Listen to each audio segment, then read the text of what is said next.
Halo teman-teman, jumpa lagi di podcast gua bareng teman-temanku yang budiman. Ada Opan dan Sidik. Ya, kalian tadi kemarin tidak ikut ke rumah-rumah itu ya? Menjarah, tidak kan? Ikut pakai topeng. Oh. Oke. Kita untungnya nggak FOMO Pak. Oke, Walaupun kantor kita dekat sama rumahnya Bu. Tapi teman-teman kita di sini kita tidak mendukung ya segala bentuk anarkisme dan semuanya kita tidak mendukung, dan kita respect buat teman-teman yang berjuang kemarin. Isunya masih panas dan kita juga menyuarakan apa yang disuarakan dan memperjuangkan apa yang diperjuangkan sama teman-teman. Dan gue kembali lagi sama teman-teman gue, Bro Opan dan Bro Sidik di sini, dan kita kedatangan bintang tamu yang luar biasa terkenal pada hari ini. Ganteng iya, jaga coding iya, bersuara lantang iya, tapi pernah diserang boti seluruh Indonesia. Wah itu kenceng sih. Itu kenceng sih. Itu Gara-gara dia menyuarakan kalau orang Indonesia itu harusnya lebih condong ke konten yang edukatif, biar kita nggak brain rot, biar kita mensuplai apa yang otak kita butuh, bukan otak kita mau. Otak kita mas setiap hari mau entertainment, tapi kita juga butuh edukasi. Nah itu gua respect sama dia. Kita tepuk tangan dulu buat Bro Adit. Wah, keren banget ini. Luar biasa ini. thank you teman-teman semuanya. Tuh gue inget dulu namanya. Sidik. Mas Sidik. Topan. Iya. Tapi. Nah, Bro, lu Baru kenal gitu ya? Kayak kenalan di kondangan ya. Nih teman kita ngoding nih, orang yang ngonten, dan ya kita apa ya udah lama lah ya jadi besting konten dan lain sebagainya, sharing-sharing. Kita seringnya tuh endorse bareng kali ya. Cari duit bareng ya. Iya, cari duit bareng satu Iya, event iya. terus. Buat brand boleh dong datang lagi. Nah, ada next ada. Ada ya? Ada, insya Allah. Oke, undang gue ya, Dit. Lah, emang selalu kan gue rekomendasiin Pak Dika, lu. Wah, keren banget. Baru teman gue nih. Iyalah. Iya. Kemarin Pak Dika udah di sini kan. Pak Dika udah di sini. Adit, kalau Adit ada endorse rekomendasi gue. Gue kalau ada endorse rekomendasiin lu, tenang aja. Pasti. Yang jelas rate gue masih di bawah lu sih. Ya saya kan butuh modif motor ya. Iya. Oke, Dit, jelasin lah, lu lagi apa nih lately kesibukannya? Saat ini tuh gua lagi ngoding ya pastinya. Maksudnya walaupun gua mungkin bisa dibilang semi pensiun, tapi gua lebih apa ya? Maksudnya ngerasanya daripada dibilang sebagai content creator atau influencer, gua lebih suka dibilang programmer. Oh nice. Gitu. Walaupun misalnya nih gua CEO sekarang di perusahaan gua tetap titel gue tuh programmer aja, gitu. Jadi yang gue lakukan sekarang yang ngoding, terus ngerjain endorse. Kalau konten sih suka-suka ya. Maksudnya gue malah ngeliat dia tuh lebih rajin. Oh iya lebih rajin dia. Dia konsisten. Dia konsisten banget. Maksud gue kadang-kadang tuh kesel ngeliat konten lu yang maksudnya nih orang apa ya dibahas. Iya kan? Iya. Cuman gue ngeliat maksudnya di situ dia bisa nyalip. Iya. Dulu tuh followers lu di TikTok masih di bawah gue kan. Iya. Sekarang lu udah di atas gue. Kayaknya sih iya, kayaknya. Bukan kayaknya, emang iya karena gue udah lihat. Oh iya. Belum sekitar 600 Enggak, apa? gue masih 500.000 kok. 500.000. Nah, gue masih stuck tuh di 470-an. Iya. Nah, di situ tuh gue ngeliat, tapi kayak wah, gue belajar banyak sih dari dia terkait konsistensi lu dan kepedean lu gitu loh. Iya. Dia backingannya keras dong, Pak. Makanya berani. Backingan keras ini siapa nih maksudnya? Apa? Backingan gue itu. Sama Sharoni. Gue sebenarnya ada cukong. Cukong. Oh, ada bohirnya. Ada bohirnya ya. Iya. Makanya lu Salah. lemes banget kayak ini ya. Makanya lu target ya. Target. Dia harus nyentuh 1 juta karena mau jadi caleg di Legok. Dekat rumah. Cukong gue sebenarnya namanya Ratih Nirma, istri gue. Oh iya. Gue nggak ngonten kan gue di rumah ya, kerja ya. Kalau gue nggak melakukan apa-apa, gue dicap seorang pengangguran, bro. Iya. Ditelepon, Mas lagi ngapain? Saya lihat di CCTV goler-goler. Oh iya. Iya benar. Ngonten. Iya, sama. Nah, terkait tadi pertanyaan lu sama. Gue juga kerjanya sekarang selain ngoding, konten ya tidur-tiduran. Iya, itulah tuh. Karena kan gue beda ya sama lu berdua kan. Gue kan orang gue remote semua. Bener-bener full remote. Oh, kalau lu offline berdua ya? Ada kantor mereka gede. Gua ada kantor di Bintaro. Kantor di Bintaro. Nice. Kita di Bintaro. Terus sekarang ngurusin 130 orang. Kemarin gue barusan balik dari sama Tovan dari outing di Anyer. 120 orang kita invite gitu kan. Yang sebagian ya ada sebagian kecil yang mereka nggak bisa datang lah ya. Cuman ngerasa bahwa handling berapa orang dari kita 20 orang sampai 50 lalu 100 orang lebih tuh kayak manusia tuh unik-unik kelakuannya. Oh aneh-aneh iya, ya. benar. Mereka kelihatannya sederhana, Dit. Iya, Itu karyawannya banyak banget itu 2 orang ini. Nice, boleh lah ya. Boleh lah. Boleh, Gue aja mau kerja biar nggak dikira pengangguran. Dikira ngonten mulu. Tapi Dit sebenarnya gue ngonten itu ya kan, lu lihat gue ada entertainmentnya ya, sama istri. Cuman gue tuh nggak bisa go further karena gue sadar istri gue tuh guru. Oke. Dan gue kan ada sisi edukasinya, jadi gue nggak bisa macam gue sebut namanya ya, Bang Dini Sumargo yang tiba-tiba bawa cewek terus ngonten bareng sama istrinya terus ribut-ribut gitu, nggak bisa. Gue nggak bisa terlalu jauh. Mentok-mentok gue sebut aja ya, gue paling flexing flexing motor terus lucu-lucuan, udah itu doang, sebatas itu. Gue nggak bisa go further yang aneh-aneh tiba-tiba bawa-bawa ya gitulah yang cewek-cewek seksi. Sebenarnya itu bisa ngepam view banyak banget kan. Iyalah, cuman nggak bisa. Tapi at least mindset lu di antara programmer-programmer yang lain ya. Maksudnya kan hitungannya kan kalau dia ini juga bisa dihitung sebagai seorang IT gitu ya, content creator IT. SMPP lah, SMPP programmer. Apa sih dulu Pan? Geleng-geleng mulu. Masa tersinggung gue. Kirim Iron Man gue ke rumah lu. Ya in general orang IT gitu ya. Yang dimana tuh secara garis besar biasanya kan mereka itu introvert lah. Kolaborasi tuh sulit. Makanya kan bidang kita nih yang paling sulit untuk naik banget. Betul. Kalau kita bicara misalnya kayak stand up comedian deh, mereka kan collabnya banyak. Pelawak-pelawak tuh selalu kayak saling rangkul gitu loh. Nah, gue ngeliat nih di konten bidang IT tuh Enggak. Iya. Kayak masing-masing. Iya. Kayak rata-rata tuh ngelihat konten kreator IT yang lain itu sebagai saingan. Iya. Salah sebenarnya. Membandingkan ya. Salah. Gue juga udah bahas nih sama Pak Dika. Gue bilang sebenarnya di kita ini tuh wadah kita nggak besar itu karena kita nggak collab. Iya. Iya, betul. Padahal kan bisa aja kayak misalnya kita bikin stand up comedy yang bagian IT. Iya. Belum ada loh. Tapi yang di Silicon Valley itu udah ada kan. Pasti kalian sering lihat kan, maksudnya yang dia ngerosting penonton itu. Kita belum ada gitu loh. Iya. Nah, gue kemarin tuh bilang, ayo kita rangkul lah orang-orang itu segala macam. Tapi Tech Cross. Ya benar. Terus gue bilang nanti deh gue coba follow up yang lain-lain segala macam. Gue coba follow up yang lain yang gue nggak perlu sebut namanya lah, tapi mungkin lu tahu yang lumayan besar lah selain Pak Dika gitu ya. Ya nggak terlalu tertarik gitu. Itu Gue lihat. Itu gue pernah japri waktu gue ke 2023 ke Silicon Valley. Gue tuh sempet japri sama mereka. Lo ada nggak nih di sekitaran Bay Area waktu itu kan? Gue di Sunnyvale waktu itu kan. Ya. Lo ada nggak di Bay Area agenda buat itu? Oh, nggak taunya mereka lo lagi geser ke tempat lain, dia nggak ada pas di tempat gua gitu. Itu yang di Tech Cross di Silicon Valley. Tech Cross di Silicon Valley. Gitu. Sebenarnya itu tujuan gua. Gue pernah ngajak mereka, gue bilang, lu datang deh ke Indonesia, gue bilang gitu. Kan gue pernah depan sama mereka kan, lu datang deh ke Jakarta atau ke Bali, gue bilang gitu. Gue yakin rame kok yang datang, gue bilang kayak gitu. Dia terakhir karena Tech Cross-nya itu tuh terbangnya cuma sampai India doang. Ada gitu. Instagramnya kan itu? Ada. YouTube-nya juga udah rame menurut gua. Tapi itu tujuan podcast ini sebenarnya, gue pengen ngundang orang-orang itu dan gue pengen satuin dia kan punya komunitas gede tuh di Google. Dia juga punya kenalan banyak di IT sampai C-level. Kita banyak kenalan di bidang grassroots lah, follower kita sama entertain ya. Nah, itu kita bisa satuin semuanya. Jadi IT itu bisa gede tuh. Soalnya tech industry ini terlalu luas kan skill setnya. Jadi kalau kita bandingin ya, apalagi ya bandingin stack ini dan stack ini, menurut kita tuh terlalu sempit cara pikirnya ya. Karena mungkin ada orang yang jalannya pertama kali ya pakai SMPP kayak lu kan. Index.php gue nggak ada itu nggak perlu kita perangi. Maksudnya ada orang yang belajarnya lewat kayak gitu dulu kan. Terus lama-lama dia belajar yang lebih tinggi, belajar microservice gitu. Jadi ini kita istilahnya tuh kalau di pemerintah ego sektoral. Jadi menganggap bahwa stack itu adalah kebodohan yang selamanya. Padahal sebenarnya enggak juga kan. Emang kita bisa bertingkat terus ke tingkat yang lebih tinggi sebenarnya, enggak ada isu. Walaupun kadang-kadang gue juga ngerosting sih, kayak misalnya WordPress. Kan terakhir tuh yang rame WordPress. Gue bilang WordPress tuh jelek. Wah, pada kesinggung tuh orang-orang. Emang update yang nggak latest itu dimasukin bot gampang banget.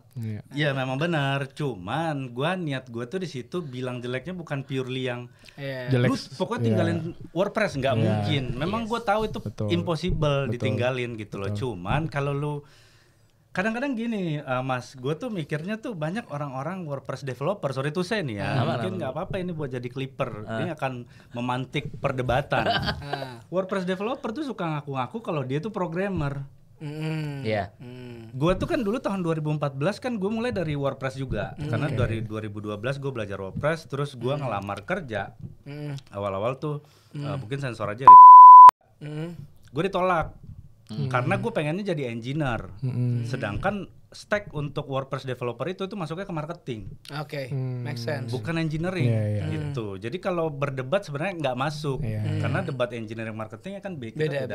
Different game lah ya. Bener. Nah cuman ya itu mungkin bagian dari entertainment juga kali ya. Mungkin kalau lu kan clickbaitnya bisa flexing. Nah kalau gua clickbaitnya itu tuh cari musuh mungkin gitu lah. Bahkan jujur aja gue ngerasa bahwa kayak WordPress gitu ya. WordPress tuh lu seapes-apesnya lu pakai WordPress gitu ya. Lu pasti ujung-ujungnya lu bakalan ada yang lu ulik juga di dalam ya. Bakalan lu optimize juga gitu. Entah itu vertical scaling atau horizontal scaling ya gitu kan. Nah, bahkan kalau menurut gue kalau lu underestimate WordPress, salah kalau menurut gua. Kenapa? Karena gua ada punya temen, dia GDE di Android, di GDE web, namanya Mas Ivan. Dia handling pekerjaan yang pakai WordPress at scale. Jadi kayak dia salah satu customernya, dia kerja di ManMade. ManMade itu kalau nggak salah dia masih di ManMade kalau nggak salah. Dia tuh gede banget perusahaan yang benar-benar utilize si WordPress. Dan itu dipakai di perusahaan-perusahaan, proyeknya tuh nggak cuma di Indonesia tapi across the world gitu, pakai WordPress gitu ya. Dan Google sendiri itu backbone-nya adalah ke WordPress Foundation kan? Iya. Gitu. Ada funding buat WordPress Foundation. As long as I know buat kalau untuk dari gua ya, karena gua banyak website UMKM yang ada di gua, menurut gua tergantung stage bisnisnya sih. Iya, betul. Kita nggak bisa kayak langsung pakai Next.js dengan backend dan semuanya itu. Setuju. Di website yang skalanya kecil. Cuman yang jadi masalah kan itu kan orang sering memframing. Bikin website 30 menit selesai.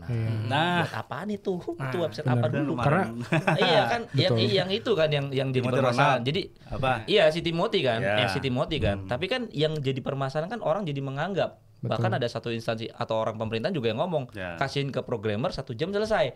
Nggak bisa kan? Nggak bisa panggil programmer 2 minggu jadi juga sih sebetulnya. Karena 2 minggu jadi kan.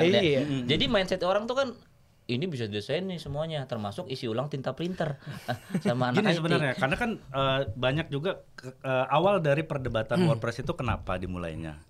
Karena ada seorang konten kreator yang tadi gue sebut namanya itu menjual sesuatu yang katanya itu gampang, padahal sebenarnya itu nggak segampang itu gitu. Karena kita sebagai programmer kita tahu nih obstacle yang kita kerjain itu kayak gimana pada saat bikin project gitu ya. Betul. Ya pada akhirnya orang yang non tekis akan nganggap itu sesuatu yang oh iya bener nih. Iya, jadi diaminin omongannya itu, padahal kan purely salah gitu loh. Nggak bisa juga lo bilang setengah jam jadi. Kalau pelajaran yang udah kita bangun ya di NBS ya, stack itu kita nggak bisa dewa-dewain. Karena kalau kita pakai VB, kalau emang cocok nggak ada masalah. Jangan lo bikin aplikasi yang simple tapi bikin pakai Java, bunuh diri juga sebenarnya. Karena maintenance susah ya kan. Nah WordPress ataupun yang lain sebenarnya kalau memang cocok di stage-nya, gue setuju. Nggak ada isu juga kan. Beberapa dashboard pun kita pakai CI no isu juga gitu. Kan yang penting yang akses cuma puluhan, mungkin 30-40 orang ya no isu kan. Tapi kalau udah gede ya baru kita pertimbangin buat masuk ke functional programming, bukan ke interpreter ya kayak PHP atau yang lain. Sebenarnya lebih ke sana aja sih. Jadi maksudnya kalau kita debatin itu pasti nggak ada habisnya, karena kita sebenarnya berdebatkan kolam yang lebih tinggi, lebih dalam. Ya alat selamnya juga beda kan sebenarnya gitu. Kalau di atas juga nggak ada isu sebenarnya pakai blok atau tapi kalau dari perspektif konten kreator, perdebatan yang nggak ada habis itu engagement. Sama kayak gini, sama kayak sebetulnya sama kayak lu memperdebatkan WordPress sama kayak di gua tuh kemarin sempat juga di-invite buat bisa nggak datang nih mau ngomongin perdebatan klasik lah, masalah lu bangun mobile app itu pakai cross platform atau native Flutter, lah. Jadi bukan hybrid, bukan. Iya, cross platform hybrid sama native lah gitu. Kan nggak mau disebut hybrid kan? Nggak disebut hybrid. Ya. Jadi nggak mau disebut hybrid, apa EV dia? Ya jadi itu kayak bener kata lu itu engagementnya gede banget itu yang datang tuh. Jadi kita kayak debat kusir lah. Kalau gue datang gue pasti bakal bawa 2 sisi kan. Gue bawa 2 topi gitu. Gue bawa 2 datang lu pakai baju lurah pasti. Gue pakai baju lurah gitu kan. Gue bawa Sama map merah ya. Astaga. Tapi kalau acara gue pakai baju lurah soalnya. Jadi kayak gitu lah. Sebetulnya kan balik lagi kan. Gue selalu encourage banget ke teman-teman bahwa lo jadi programmer itu atau engineer lah, lo jadi agnostik lah sebetulnya. Lo memandang mereka tuh kayak sebagai tools saja, sebagai tools gitu. In level of gue selalu percaya gini, kita di investor percaya gini. In level of the business growth itu toolsnya berbeda, itu teknologinya berbeda. Lo nggak bisa memaksakan teknologi sedari dini, gitu ya. Kecuali kalau lo udah punya aim dari awal nih, lo nggak bangun teknologi.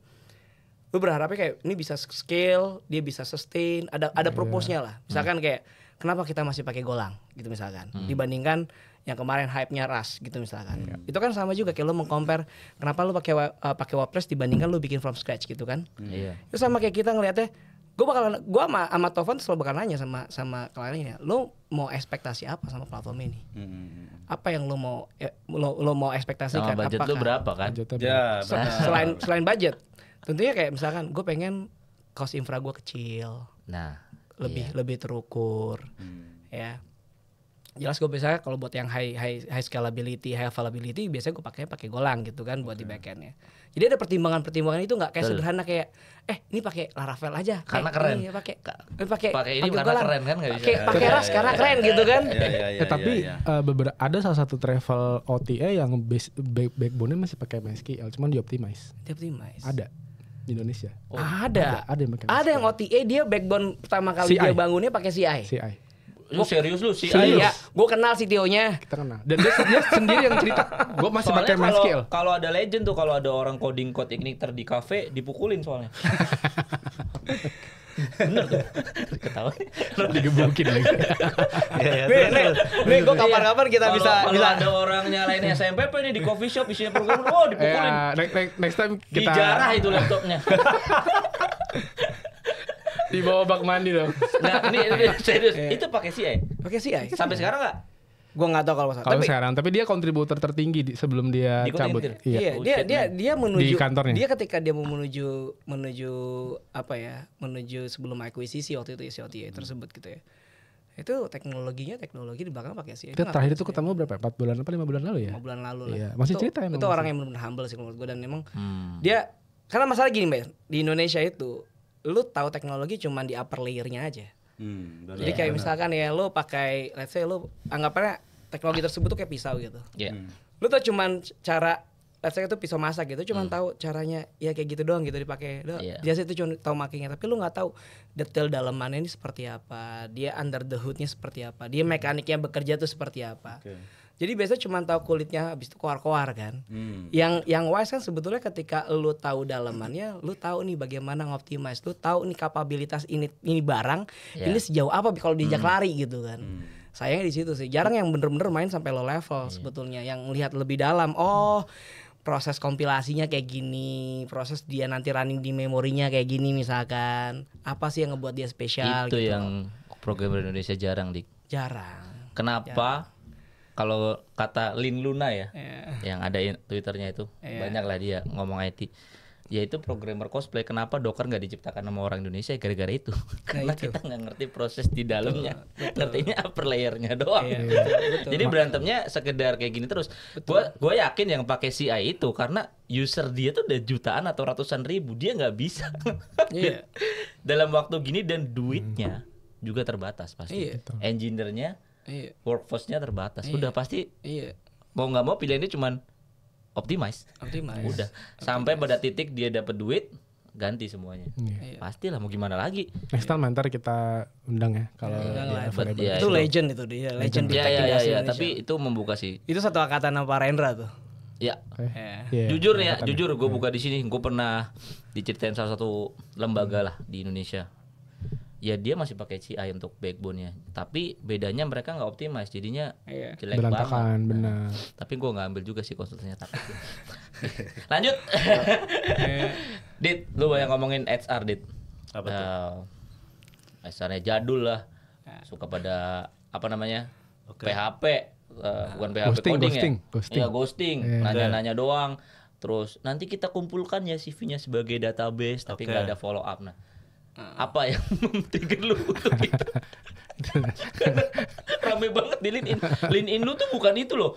Saya sudah pindah ke gini terus awesome, nice. LinkedIn lu tuh wah, seperti Twitter, bro. LinkedIn lu. Ya benar. Sebenarnya balik lagi ke motivasi sebagai konten kreator ya. Gua nggak maksudnya kalau sebagai kacamata pekerja itu kan gue dari history aja lah ya. Maksudnya dari pengalaman gua, terus dari tahun 2014 gue cari-cari kerja sampai sekarang pola yang gue temuin itu tuh sama. Mirip ya. Pertama justru concern gue di awal itu nggak bahas tentang HR itu jadul, tapi proses rekrutmen yang dimana kenyataan pada saat lu kerja tuh beda. Oke. Kayak misalnya nih sebagai programmer lu pasti maksudnya lu kayak familiar lah dengan competitive programming. Oke. Nah, gue kan juga dulu pernah beberapa kali gue jadi CTO lah di startup pada saat itu. Gue nggak pakai itu karena sepengalaman gue sebelumnya dari gue kompetitif programming terus keterima itu beda banget. Justru lebih gampang pada saat gue kerja. Lebih susah tesnya. Maksud gue tuh gini, kan tadi seperti yang lo bilang, kita tuh di Indonesia konsum teknologi tuh masih di permukaan. Mostly kebanyakan. Apapun produk lu, maksudnya mau sebesar apapun startup lu menurut gua. Anggap lalu sebesar Tokopedia, Gojek segala macam. Gue yakin lu nggak akan punya departemen R&D yang kayak Google banget gitu. Bener. Loh. Yang memang purely bahkan lu sampai ke binary itu lu ulik. Betul. Nah, tapi di kita ini perusahaan-perusahaan tuh banyak yang sok-sokan sampai level tinggi banget tesnya ya. Iya, yang terlalu bahasanya bahasa mesin misalnya gitu. Terus pola pikir mesin, padahal ternyata pada saat kerja pun pada akhirnya juga ternyata mindahin button, ngapus button, pindahin titel, ganti font. Tapi butuh hacker rank yang level berapa? Butuh hacker rank yang level berapa? Dan selain itu juga yang gue lihat competitive programming itu, gue dulu pernah tes lah bedain. Orang yang jago kompetitif programming pada saat gue jadi CTO ya, sama yang memang ini anak project nih. Jam terbang tinggi ya. Jam terbangnya tinggi, dia nggak ngerti Fishbus itu gimana, nggak tahu. Tapi pada saat kerja, ketika kita di level manajerial kan kita taunya dari CEO apa, kita lempar, kita gambarin fiturnya, kirim project manager jelasin nih, nanti UI UX, baru bikin gambarnya. Yang lebih cepat yang pengalaman yang proyekan itu. Iyalah. Yang competitive programming itu kebanyakan teori gitu loh. Karena ternyata pada saat ngoding itu yang dibutuhin itu kan best practice sebenarnya. Kalau menurut gua loh. Enggak apa-apa. Kalau lu butuh cari duit. Iya. Beda kita kalau bicara lu jadi machine learning engineer itu udah beda cerita. Menurut gue itu lu wajib bisa matematika. At least lu bisa fisika gitu-gitu loh. Tapi kan kalau kayak cuman website engineer, lu kenapa harus ngetes Fishbus gitu? Itu yang maksudnya yang gue pertanyakan gitu, yang pada akhirnya itu maksud gue banyak dari teman-teman kita yang programmer orang Indonesia itu nggak relate dengan tes-tes seperti itu, tapi mereka punya project banyak, akhirnya nggak keterima gara-gara itu. Dan gue pun juga sebagai korbannya pada saat itu yang dimana ya gue nggak ngerti competitive programming karena kan gue otodidak. Gue kuliah seni dulu, jurusan musik. Bentar. Lu kuliah seni musik? Gue kuliah seni. Lu tahu lagu Tabola Bale nggak? Iya. Itu ya berarti ada kelas gue lah, anak kampus gue lah di ISI Yogyakarta. Buset, lu anak ISI? Gue anak ISI, men. Gue dari dulu kayaknya, wah lu nggak berarti gue ngomong. Oh iya. Keren ya. Mantap. Gue jurusan musik, cuman gue nggak bisa nih kerja. Karena gue tahu lulusan dari sarjana seni itu gue akan jadi guru les atau jadi guru. Kesempatannya nggak banyak ya. Ya kesempatannya nggak banyak. Lu nggak mikir sampai situ? Wah susah. Kalau itu kan kartelnya udah banyak. Maksudnya yang terkenal itu doang. Kalau lu nggak deket sama label atau Kalau lu nggak extraordinary banget, lu nggak viral banget, lu benar ya. Kalau bentar gue potong ya. Gue penasaran banget. Musik apa lu mendalami? Pop jazz. Jadi ada jurusan musik pop jazz di ISI Yogyakarta. Jazz. Apa pop lu gitar? Jazz. Gue gitar. Anjir, respect bro. Kok respect sih? Ternyata orang musik. Gue pemain musik bro. Gue pemain musik dari. Dia dulu jurusannya tata busana. Gue IT. Gue dulu pengen ngambil musik. Bapak gue nggak boleh. Tapi bagus. Apaan itu mah bisa belajar di jalan. Belajar di jalan. Gue mau bapak lu bener sih. Bener ya? Bapak lu bener. Iya. Kalau gue disuruh balik lagi ya gue better ngambil TI atau SI. Terima kasih bapak saya. Nah gitu. Iya. Nah gue kan otodidak. Gue tidak punya kesempatan seperti orang-orang yang memang jurusan teknik informatika yang dimana mereka itu belajar algoritma dari dasar sama dosennya, walaupun mungkin nggak optimal ya menurut gue kurikulum di Indonesia. Tapi apa ya, di Indonesia pun kalau lu bicara lu lulusan informatika juga belum tentu bisa sampai kompetitif programming gue rasa. Sarjana-sarjananya lu percaya? Oke, sebelum kalian ngomong, gue tahu kalian pasti mau ngomong. Gue juga korbannya dit. Gimana? Coba. Gue S1 TI kan, kumlot lagi. Kumlot gue tuh 3,8 loh, jangan diejek loh. Dan ketika gue datang ke Jakarta, gue mendaftar. Kenapa? Alasan gue guru SMK tuh karena gue nggak keterima di mana-mana. Di ijo, e-commerce ijo, e-commerce merah, dan akhirnya gue diterima di BINUS akhirnya. Kerja di BINUS, gue bisa akhirnya kan ngerti tuh kok best practice-nya kayak apa, sampai gue lumayan jago jadi tech lead. Terus gue daftar di pengadilan budaya, gue daftar di ride hailing yang ijo kan ada 2, jadi nggak ngerti kan.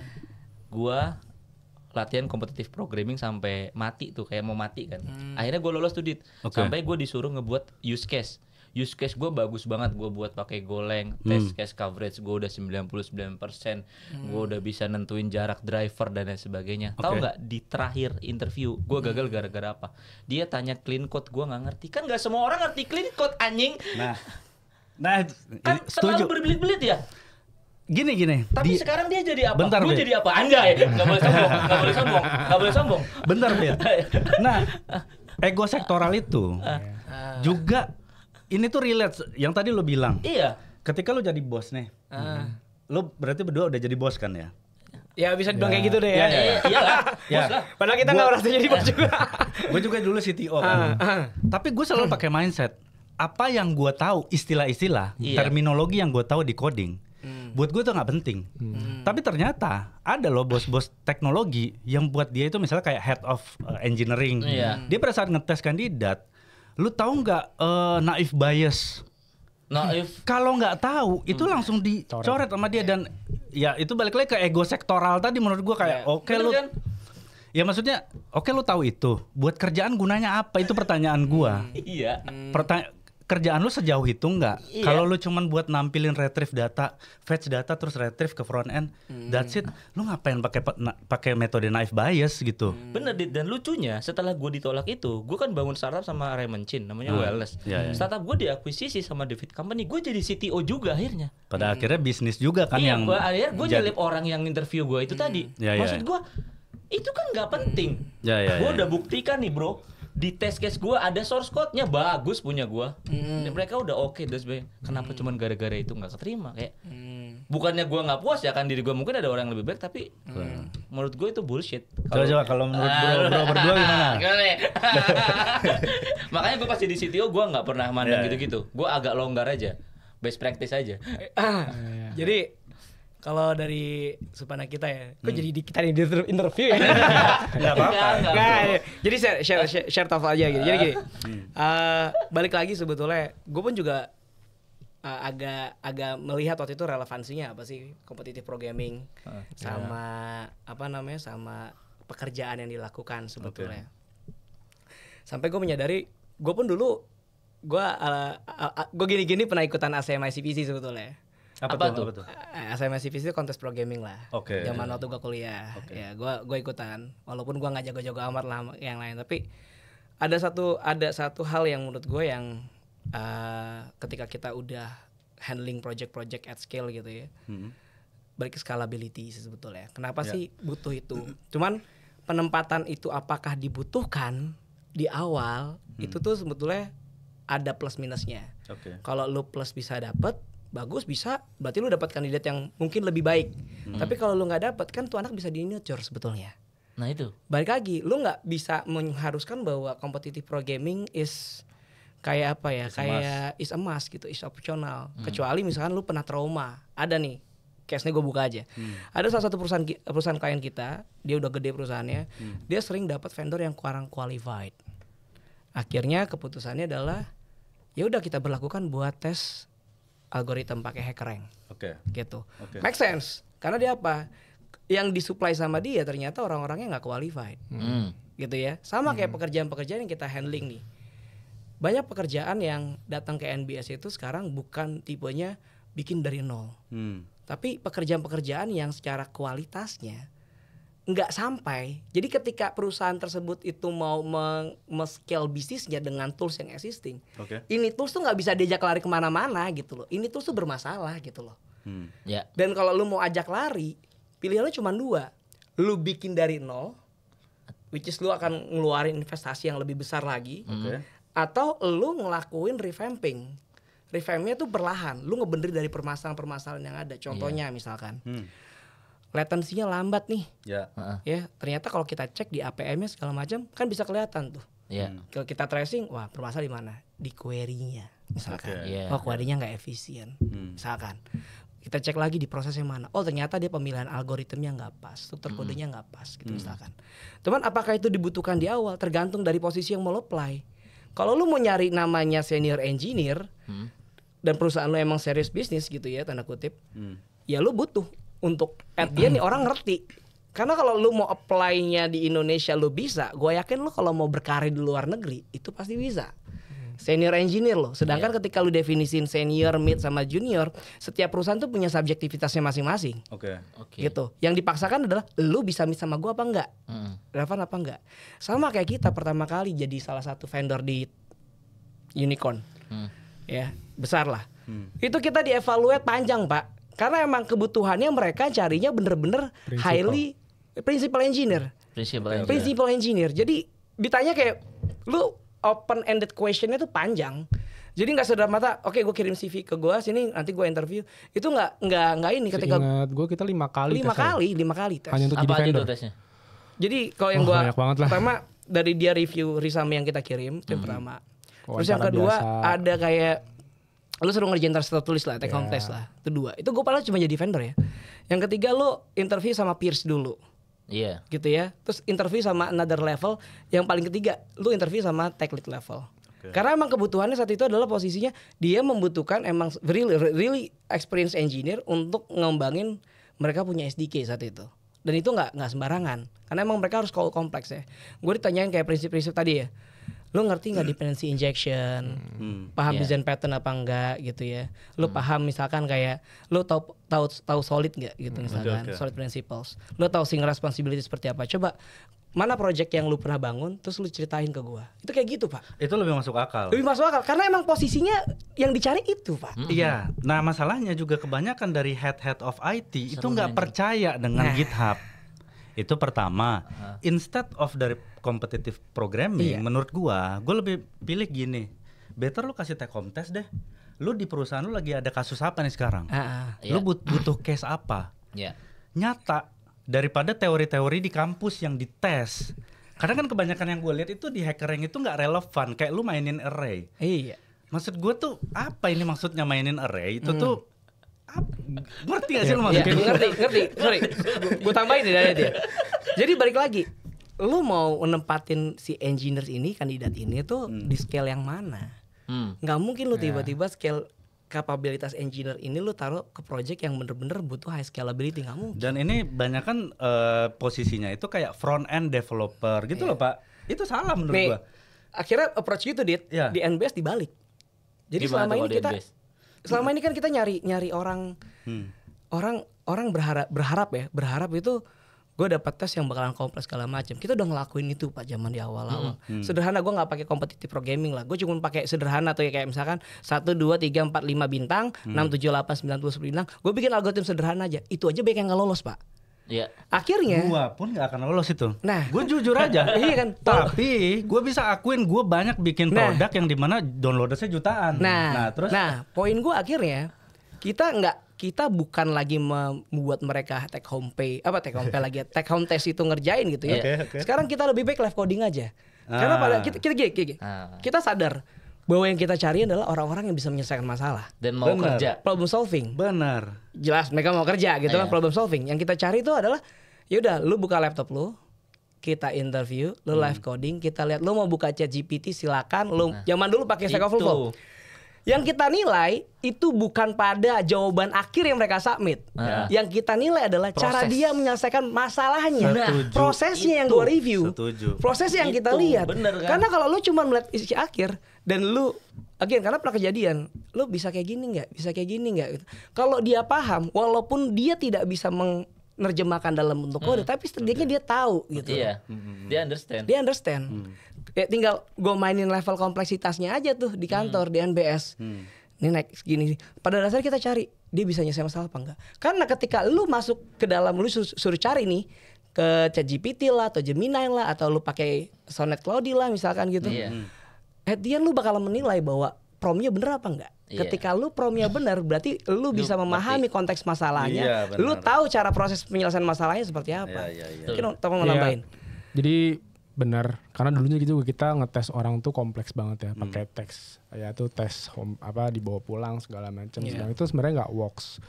Nah kebetulan kita juga lagi pakai konsultan HR dan HR tuh ternyata ngurus manusia tuh kompleks. Karena kita ganti ke live coding, waktu cuma 5 menit, kita nggak lama.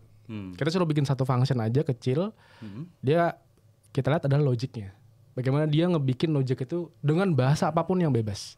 Terserah mau pakai Go, pakai Node.js, whatever lah. Yang penting bikin function ini kita tes. Mau dia pakai ChatGPT pun kita buka nggak ada masalah. Tapi harus di share screen. Kayak gimana dia nulis promnya segala macam. Karena ekspektasi kita terhadap si engineer itu memang level eksekutor. Hanya ngerjain task selesai. Beda emang kalau lowongan lu senior engineer, principal. Beda lagi ceritanya tuh. Mungkin tes tadi comprehensive make sense karena dibutuhkan mereka ngedrive produk atau ya arsitektur aplikasinya mungkin at scale besar. Tapi untuk yang eksekutor itu basic aja. Itu match menurut gua nggak terlalu ngefek karena yang kita butuh adalah apa? Konsistensi, daya juang, semangat dan logik dasar yang dipunyai sama dia. Minimal no bugs, level junior. Nah, kalau middle dia udah paham nih task-task lainnya. Delegasi, mungkin ya bagi kerjaan segala macam, kasih question yang mungkin benar-benar pakai fakta di lapangan karena kalau senior engineer mungkin make sense yang agak susah. Nah, itu sebenarnya kita harus nyesuaiin sama tempatnya juga, sama posisinya juga. Kalau junior engineer lo tes pakai HackerRank, lo tes pakai segala macam. Kita pernah ngelakuin itu. Mencet mereka. Satu, yang kedua, lead time terhadap hiring tuh lambat. Itu yang dibutuhin sebenarnya kan. Kita karena gini, ada orang ini kita benar-benar belajar ngurus orang ya dari orang tech ngurus manusia itu beda banget karena ada orang yang memang ketika itu bagus banget bro. Ketika kerja 2 bulan, wah kelakuannya udah kocak-kocak dah. Bangun siang ya kan nggak bisa dihubungin terus. Sorry mas, saya main FF semalaman jadi bangunnya siang. Karena ada konsistensi juga yang diukur kan. Nah sedangkan level junior ini yang kita ukur sebenarnya growth mindsetnya, daya juangnya, konsistensinya. Dia bisa nggak tuh bertahan dengan stage itu beberapa saat, 6 bulan, 1 tahun supaya dia naik level kan. Nah di Indonesia ini dipukul rata semuanya. Jadi kesian juga nih yang junior mau naik tangganya udah ketinggian kan. Nah jadi ya mungkin ekspektasi terhadap ya hasil apalagi mohon maaf ya mismatch di industri kan juga gede banget ya. Banyak banget lulusan tapi memang basicnya juga nggak ada gitu. Dan sayangnya mereka juga bukan nggak disuplai, mereka juga nggak paham bahwa jam terbang ini adalah validitas paling tinggi. Cita-cita lo tadi sebenarnya kan dari jam terbang kan. Sama juga gue sama Sidik pun sama jam terbang gitu kan. Teorinya ya paham cuman kita jam terbangnya lebih gila kan gitu. Nah itu sebenarnya kita udah edukasi juga kan bahwa sebenarnya lulusan tech itu dari semester 6 itu harus mulai magang. Belajar gila lah pokoknya, mau ditolol-tololin orang terserah lah gitu. Karena kita awal juga dari ngerjain skripsi orang. Semester 6 gue bisa ngerjain skripsi orang yang lulus semester 8 bro. Karena belajar gila kan. Nah Indonesia ini terlalu banyak kan mahasiswanya ya udah pulang kupu-kupu terus ngerjain teori. Trust me deh, itu hanya sekian persen dari terjadi di lapangan sesungguhnya kan.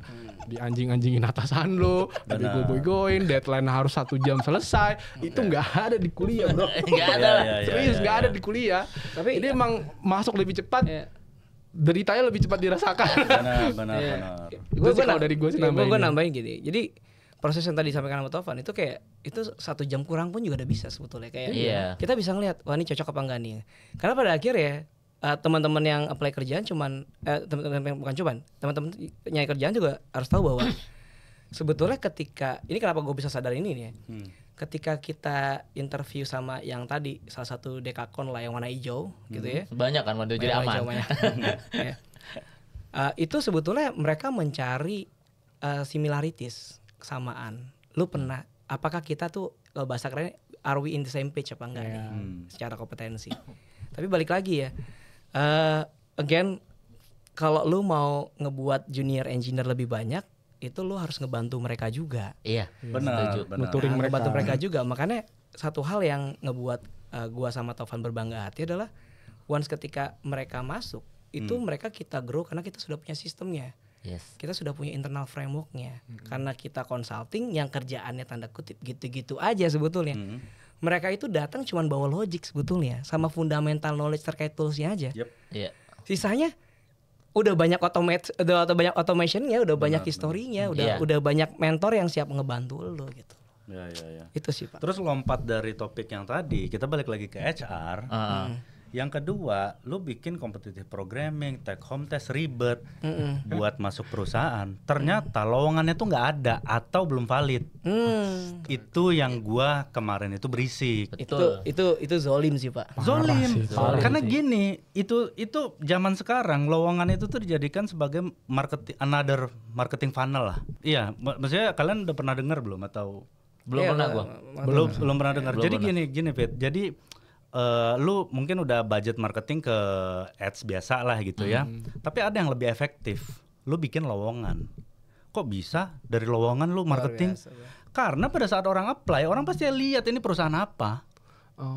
Orang pasti buka websitenya. Karena retweetnya banyak ya. Bener, otomatis itu masuk ke SEO-nya dia dong. Optimizing lah, istilahnya gitu. Ngerti gua. Nah, masuk kan, ngerti kan lu? Dan lowongannya nggak ditutup-tutup. Nggak ditutup-tutup. Nggak ditutup-tutup. Mungkin lu sensor nyari aja. Iron Man Salah kali, satunya bro. lu sensor aja ntar ya. Ada mulu lowongannya itu terus. Masa sih mereka? Berarti kan pertanyaannya begini. Nggak mungkin mereka itu butuh programmer sebanyak itu di tengah kondisi yang kayak teknologi, gini ya. environment-nya itu semua udah automation. Betul. Lu nggak butuh lebih banyak. Itu pertama. Berarti kalau lu nggak butuh lebih banyak, apa masalahnya? Turnover lu tinggi. Iya benar. Kalau turnover lu tinggi, berarti perusahaan lu jelek. ada Iya. masalah, ya. Jadi paradoks. Iya. Kecuali lo mau menempatkan setiap programmer lu di kamar hotelnya. Kan nggak Iya, ada, benar. Berarti emang ada sesuatu kan? Ada sesuatu. Oke, make sense. Ya, benar. Kecuali lu jadiin programmer itu sales propertinya. Sales property. Mungkin bisa. Iya, itu salah Iya, satunya. Yang lain juga banyak lah. Nah, itu yang gue sebutin. Dan yang ketiga adalah dari perlakuan HR yang menurut gue itu tuh kayak playing God. Shit man, ya playing God ya. Iya, jadi kayak mungkin kalau di startup atau perusahaan digital itu mungkin udah nggak relevan ya, karena mungkin mereka udah lebih intelek lah. Tapi kalau lu bicara perusahaan-perusahaan konvensional atau yang korporasi-korporasi yang ada di rukan-rukan, Which is di mana sekarang lowongan programmer banyak dari situ. Karena kan startup udah mulai turun. banyak dari situ ya. Iya, karena kan sekarang dari korporat banyak. Benar. Yang ibaratnya apa ya, budayanya nggak kayak kita jadi sebagai startupers lah. Iya. Yang kalau lu 2 bulan pertama tuh lu pakai baju hitam putih dulu kerja. Iya. Pokoknya kantornya itu di ruko-ruko, di rukan-rukan. Iya, Gitu-gitu tuh, wah itu playing God-nya parah banget menurut gua. Maksudnya gua dapet cerita-cerita seperti itu nggak 1-2, maksudnya banyak banget. Jadi apa ya? Ternyata mungkin gua bilang level pekerjaan yang maksud gua agak jelek lah itu ya. Maksudnya mereka kan pasti gajinya beda sama startup dong. Beda sama lu kayak kerja di Tokopedia sama Gojek atau kayak gue dulu kerja di Sinarmas. Beda. Kalau di kita itu junior pun itu udah 2 digit. Iya. Kalau di mereka kan enggak. UMR UMR mainannya. Udah gitu banyak banget keahlian yang mesti dipunya ya. Iya. Wah, betul. Benar. Sampai ngedit CapCut kan? Benar. Title lowongannya IT support. Iya. Gitu. Pada saat lu datang pakai baju hitam putih itu kan diwajibkan, pakai sepatu hitam gitu Iya, gitu. bener. Itu kan lu pada saat datang ke ruko itu kan perlakuan HR-nya kan udah kayak orang penting. Iya. Itu yang gue teryakin pada saat Brengsek itu. itu sih. Iya, lu belum bayar dia. Iya, betul. Kecuali lu udah bayar, baru lu semena-mena silakan terserah lu. Betul. Karena lu udah bayar. Ini lu belum bayar, ibaratnya nih kayak kita nyari vendor, masa sih lu belum deal, lu udah berani semena-mena sama vendor lu kayak jangan telat ya, nggak mungkin dong. Iya. Tapi emang culture di Indonesia perusahaan banyak kayak gitu ya. Feodal. ya terus Iya bener, setuju karena gini, mereka tuh nggak anggap orang tuh investment. benar. Anggap orang tuh ya tools aja buat accelerate bisnisnya kan. Padahal kalau dia tuh nganggap IT itu investment, itu is to be yang part of effectivity kan. Karena ya tadinya manual jadi lebih cepat, Benar. tadinya lama jadi ya lebih optimize kan waktunya. Iya. Makanya IT itu dianggapnya hanya Support. ya udah support Dari dulu. terus aja gitu Bukan kan. core bisnis. Bukan core bisnis dan nggak anggap itu sebagai sebuah percepatan kan. Iya. Mungkin gara-gara dia internet bisa lebih optimize, Iya. kerja juga lebih cepat kan. Ngeprint tadinya harus pakai flash disk, sekarang bisa connect pakai itu. Itu kan mereka anggapnya bukan suatu investment kan. Dan emang banyak yang kayak gitu sih. Iya. Itu gua banyak dapat cerita dari anak-anak yang Iya. ngelamar di kita juga bahwa ya emang perlakuan HR bahkan di ghosting, nggak dikasih tahu Iya. kan nih lulus Iya. apa enggak, ditanya nggak dijawab gitu kan. Itu menunjukkan culture perusahaan sih menurut gua. Iya. Kalau dari awal udah gituin sih mending lo leave aja deh. Itu gue juga sering kalau gue ngisi tiba-tiba ada mas kayaknya belum dapat kabar segala macam. Oh ya kita dalam proses, kalau misalkan udah dapat kabar segala macam nggak dalam waktu yang lama gitu ya. Gue pasti langsung japri HR gue tuh. Ini ada kandidat ketemu sama gue habis ngisi. Ya. Lo coba cek emailnya kayak gini, gue bilang gitu kan. Cepetan dikabarin. Tolong dibantu, Iya, gue bilang iya. gitu kan, coba dikabarin gitu kan. Karena pada lagi sekarang again kalau gue ngeliatnya gini, itu nggak bagus sih. Jadi lu belum jadi siapa-siapa udah memperlakukan orang kayak gitu. Padahal sebenarnya kita sama-sama butuh kan. Sama-sama butuh. Bukan dia juga yang kerja doang Iya. butuh. Kita pun butuh sebenarnya cari yang Tapi talent di juga. mayoritas pasar kita di Indonesia itu mindsetnya nggak gitu. Gue jujur aja ya sama Tovan, ngebangun bisnis itu adalah memanusiakan manusia, memuliakan manusia. Jadi kalau kita ngerasa bahwa kita tuh tadi ya sempat gue bilang ya, kita hanya manage knowledge sebetulnya. Oke. Karena knowledge-nya orang-orang ini yang kita terus tumbuh, karena knowledge ada di mereka gitu. Kita cuma sebagai pemantik, directing, mobilisasi aja. Kalau kita nggak bener-bener menghargai mereka, memanusiakan mereka, yang tentunya dengan stage perusahaan yang berbeda-beda ya, dari kemampuan dia bisa menggaji gitu kan. Tapi setelah lu memperlakukan dia dengan baik gitu ya, itu akan mencerminkan sebetulnya tuh Culture perusahaan. culture perusahaan lo gitu loh. Betul. Kalau lu diperlakukan kayak gitu sebelum lu ngelamar kerja, Iya.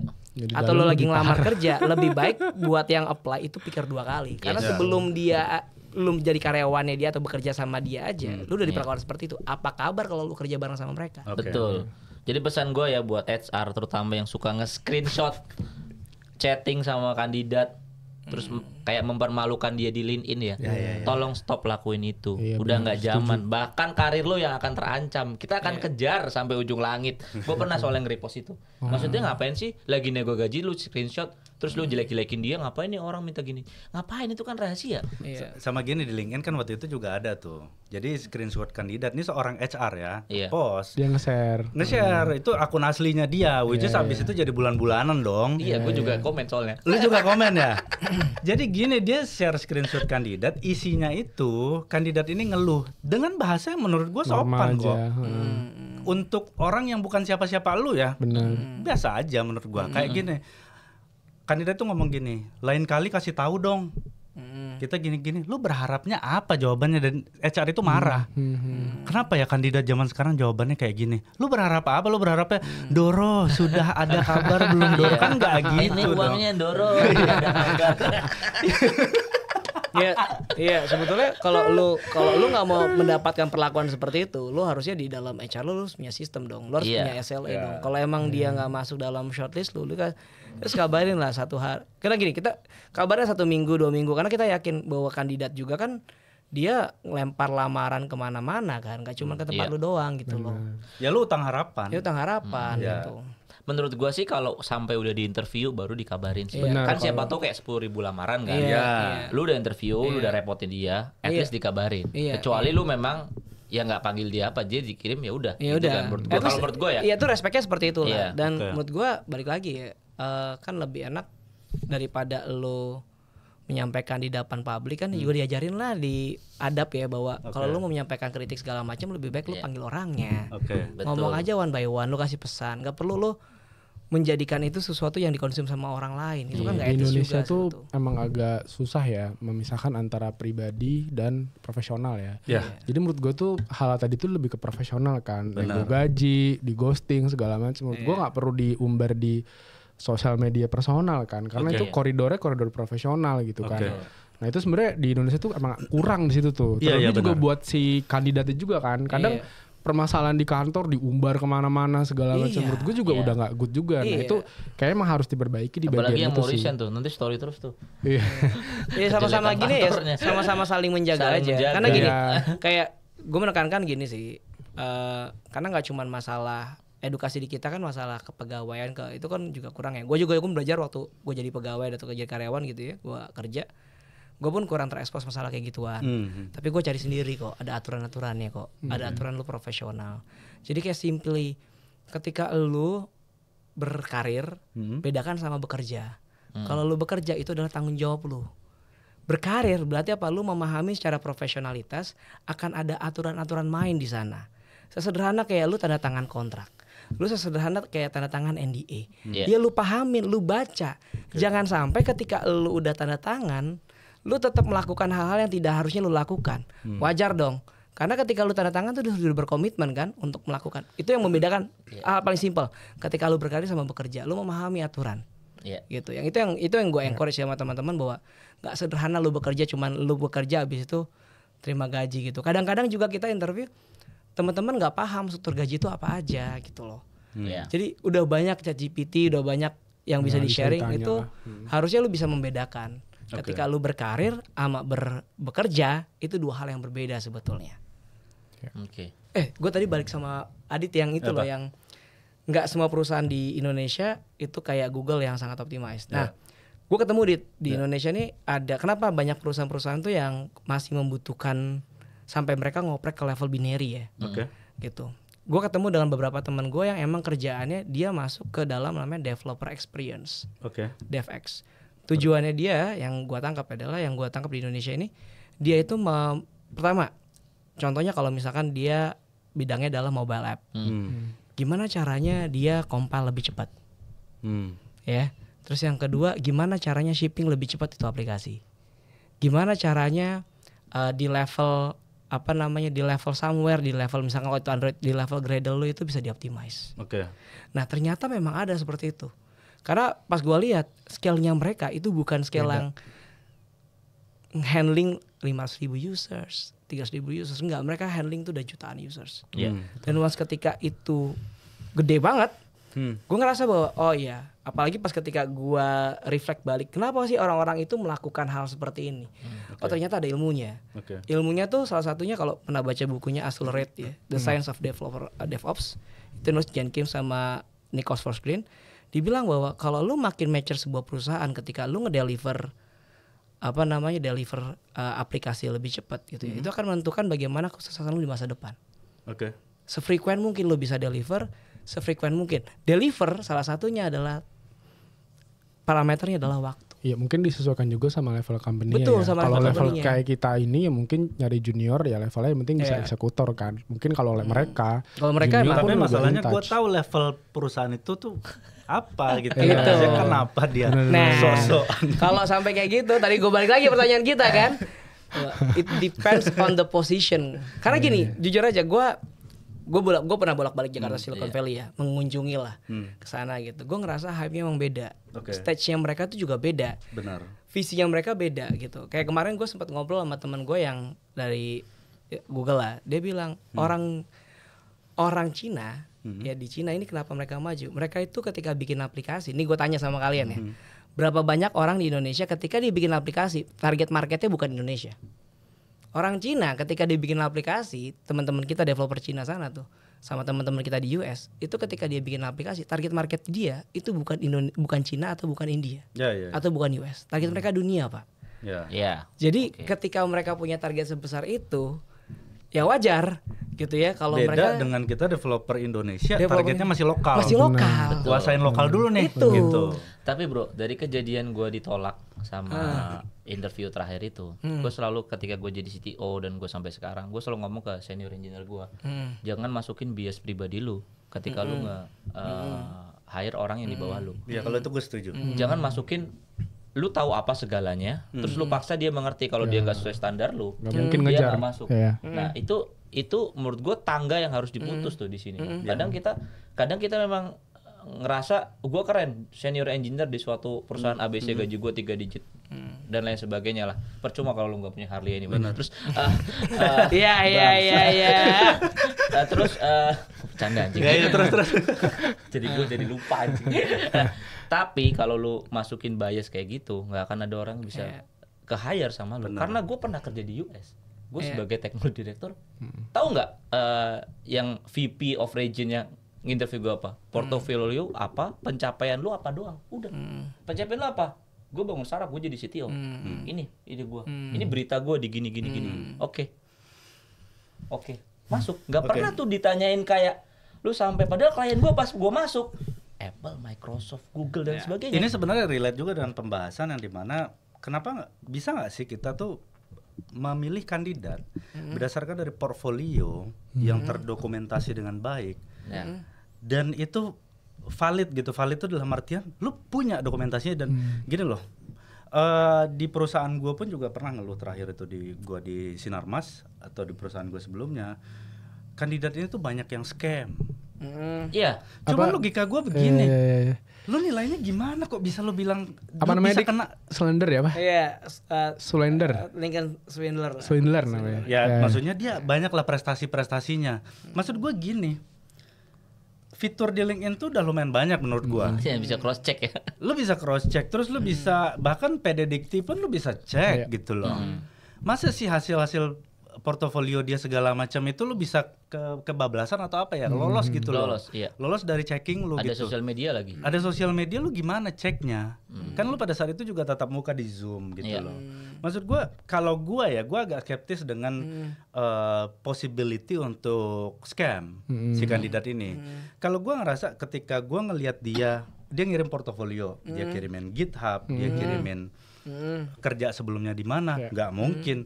Orang kerja sebelumnya misalnya di Si Cepat, dia bohong-bohongin, nggak bisa bro. Maksud gua nggak bisa. Berani banget sih. Iya. Kita bisa cross check ke HR sebelumnya nanya. Mungkin bisa jadi kayak gitu. Bahkan menurut gua ada nggak sih orang mental yang maksudnya bisa nggak tahu diri itu untuk masukin nama perusahaan yang dia nggak kerja di situ. Nggak mungkin. Nah itu dia. Maksud gue bisa aja belajar Si Cepat aja nge-hire dia. Iya. Gue lihat berapa lama dia kerja, 2 tahun, 3 tahun. Oh udah cukup lama. Masa bertahan skemnya 3 tahun? Nggak mungkin. Betul. Kan pada saat tas Dijira masuk, tiketnya masuk, nggak mungkin dia mau. Gue sebenarnya nggak bisa nih, nggak mungkin. Itu protes gue juga, Dit. Jadi kan senior engineer memasukkan bias dia untuk nge-hire. Iya. Kenanya yang dia hire tuh cuma tetangga-tetangga aja, hijack-hijackan aja jadinya kenanya. Karena yang di satu level pace itu cuman yang startup yang sama. Doang ya. Benar. Nggak ada kasih kesempatan orang junior nih, mungkin dia pintar di masa depan, tapi nggak pernah ke expose ke dunia itu, jadinya ya udah junior engineer aja yang gemuk. Makin ke senior makin abis. Makanya kuncinya sebenarnya itu di probation. Yes. Itu probation. Itu gue setuju. Maksudnya itu udah ibaratnya itu the key loh. Iya. Itu penentuan di situ. Mungkin kalau scam atau segala macam kita sebutnya Slender ya. Itu ya ngaku-ngaku. Kadang ada banyak juga zaman sekarang tuh yang cuma ngerjain satu button ya atau berapa, ditulis banyak banget I'm a part of the begin journey segala macam kan ngaku-ngaku. Pokoknya tulisan panjang banget tuh kan. Pokoknya saya mau handle apa sebenarnya cuma ngerjain satu feature kan. Nah, probation ketebak semua. Iya. Seminggu pun bisa dikeluarin. Habis semuanya. Makanya kalau untuk buat talenta-talenta atau kandidat yang lolos di probation menurut gua tuh pergunakan sebaik mungkin karena itu arena lo untuk arena untuk membuktikan semua yang ada di tulisan kan gitu. Makanya main topiknya sekarang nih, topik utamanya kenapa cari kerja sesusah itu. Iya jadinya susah cari kerja. Iya tadi sorry berarti dengan kata lain kan sebetulnya tadi mismatch kan antara pekerjaannya ada tapi nggak masuk aja gitu orang-orang ya. Iya. Kenapa Miss? Gue banyak banget nemu, maksudnya kan gue ada komunitas lah, Saga Studio namanya. Di situ kan mereka ada 5.000 orang, ya sekitar 60%-nya itu tuh nggak nganggur sekarang, ketolak lah gitu dari perusahaan-perusahaan, dan mereka itu udah ngelamar itu sampai ratusan kali, ketolak. Ya maksudnya gue tau lah dari cara dia ngomong ini orang beneran bisa ngoding apa enggak. Maksudnya bahkan menurut gue Gen Z sekarang itu istilahnya lebih jago daripada gue loh. Secara istilah terminologi itu dia bisa ngomongin sesuatu yang bahkan itu apalagi tuh. Itu bang ada yang baru nih Sachien. Gue baru tahu tuh Sachien. Gue juga gak tau tuh kayaknya. Nah itu dia, gue baru tahu, gue lihat oh ternyata template Tailwind yang ternyata udah dioptimasi segala macam, kita jadi lebih cepat. Subnya Tailwind lagi. Subnya Tailwind lagi. Terus bisa di config sama Figma gitu-gitu kan. Oh gue baru tahu nih. Nah maksud gue kenapa lu nganggur ya? Gue lihat dia juga suka live coding di Discord gitu-gitu. Bisa. Tapi kenapa lu nganggur? Salah lu di mana nih gitu loh. Etika juga bagus Mas. Maksud gue dia bukan yang orang serampangan yang kayak Om manggil gue Om, atau gue kan paling kesel kalau dipanggil Om ya. Maksudnya kalau beda-beda berapa tahun dong apa yang panggil gue Om. Enggak sopan banget. Ya ini bang gue lagi ngerjain ini. Kenapa tetap nganggur ini orang? Berarti kan kita balik lagi ke main topik bahwa saya di Indonesia ini sebenarnya lowongan tuh nggak ada. Jadi jangan lu ada-adain. Karena keluhan gue yang tadi gue sebutin poin-poinnya itu zaman gue 2014 nyari kerja nggak ada kejadian begitu. Gue lebih pada saat itu gue belum bisa ngoding Pak. Gue cuman bisa tuh UI UX dan WordPress. Keterima, titel gue dibikin jadinya web designer di salah satu company lah ya. Yang tadi gue sebutin, yang hijau. Nah pada saat itu lompat-lompat kan. Zaman dulu tuh hijack itu besar sekali kemungkinan. Saat itu kan lagi honeymoon antara investor sama startup. Benar. Gaji gue pada saat itu, ekspektasi gue pada saat itu adalah 5 juta. Karena 5 juta itu 2014 buat gue udah bisa pindah ke kosan yang eksklusif. Cita-cita gue itu doang. Biar bisa buat cewek kan lo. Astagfirullahaladzim. Enggak, maksudnya buat belajar. Berdiskusi. Misalnya itu ada cewek gue. Dulu udah 14. Jangan lagi curhat di sini. Terus pada saat itu gue 3 bulan kerja probation doang yang di hijau itu. Probation doang di hijau. Gue naik itu tuh bisa langsung 8 juta ditawarin sama orang. Dan gue belajar ngoding di 3 bulan itu. Dan pada akhirnya gue bisa ngerti ngoding itu adalah karena ketemu orang-orang. Kan gue tuh cuman slicing pada saat itu kerjaan gue. Dari UI UX gue jadiin HTML CSS. That's it. Gue nggak tahu tuh cara fetch data gimana. Sama senior gue belajar panggil API-nya gimana. Ternyata pada akhirnya ketemu polanya. Oh gini-gini doang. Karena fetch data itu kan pada akhirnya bentuk kodenya gitu aja. Cuman prosesnya di dalam functionnya itu yang harus lu mainin. Oh logika coding tuh kayak gini ya ternyata. Pada akhirnya gue pede lah dengan modal-modal 3 bulan belajar dari nyolong-nyolong senior. Minta tawaran gaji pada saat itu hijack gede-gedean banget. Datang ke event startup ada aja orang nawarin, lu programmer ya bro? Oh iya, mau gak di tempat gue lagi bikin startup. Naik 8 juta, 3 bulan lagi naik 11. Zaman dulu gitu Fit. Itu emang, itu gue juga ngalamin. Gue sempet ngalamin. Sebelum gue emang fokus di NBS waktu itu kan emang periode kalau menurut gue baru lulus kuliah lah ya. Periode second bubble lah. Kan bubble.com pertama kan 2008 90-an awal kan. Sekarang kan bubble yang kemarin bubble yang pecah tuh. Emang saat itu emang lagi sangat-sangat luar biasa. Lu punya skill sekecil apapun lu bakal dihargain gede karena emang saat itu again investor tuh lagi sangat-sangat honeymoon sama startup. Lu punya ide sampah pun bakal diinvest dengan lu punya serius lu punya ide sampah pun lu bikin deck yang bagus, lu cerita yang bagus, storytelling lu bagus, lu dapat funding kan. Sama lu lulusan luar negeri bro. Iya gitu kan. Kalau itu si levelnya lah. Si level ya. Kalau kita cucumuk kan kayak gitu kan. Cuman gue ngerasa bahwa itu karena gue ngerasa gini, karena waktu itu gue sama Tovan pun agak struggling dengan seperti itu ya Van ya. Karena kita nyari tim itu emang luar biasa sangat kompetitif. Which is gue sama Tovan di perusahaan yang sangat-sangat kere gitu kan, nggak mungkin kita nge-hiring kayak gitu karena sama sisa-sisaan. Ya remah-rempeyek lah. Akhirnya yang gue percaya ternyata teman-teman yang believe sama values-nya NBS, visinya NBS itu mereka sampai sekarang malah ini. Once ketika si bubble ini pecah, everything kan chaos sekarang. gitu kan. Yang stabil, yang bertahan. Yang stabil, yang bertahan, yang emang bener-bener resiliennya bagus. Secara karena again, what is your purpose? Kalau lo bangun bisnis tuh purpose lo apa? The core business of the main purpose of business is making money, right? Making revenue kan. Terus habis itu lo kelola revenue sedemikian lupa sehingga lo bisa bertahan lebih jauh gitu. Dan itu yang jarang dipikirin sama orang saat itu kan. Yang penting lu bisa burning cash. Betul. Makanya duit orang lu jual, lu habis-habisin gitu. Yes, agree. Dan kesimpulannya jadinya di zaman sekarang itu kalau orang bertanya kok susah banget cari kerja sekarang Bang, ya emang nyata. Emang nggak ada kerjaan itu. Saingannya udah beda.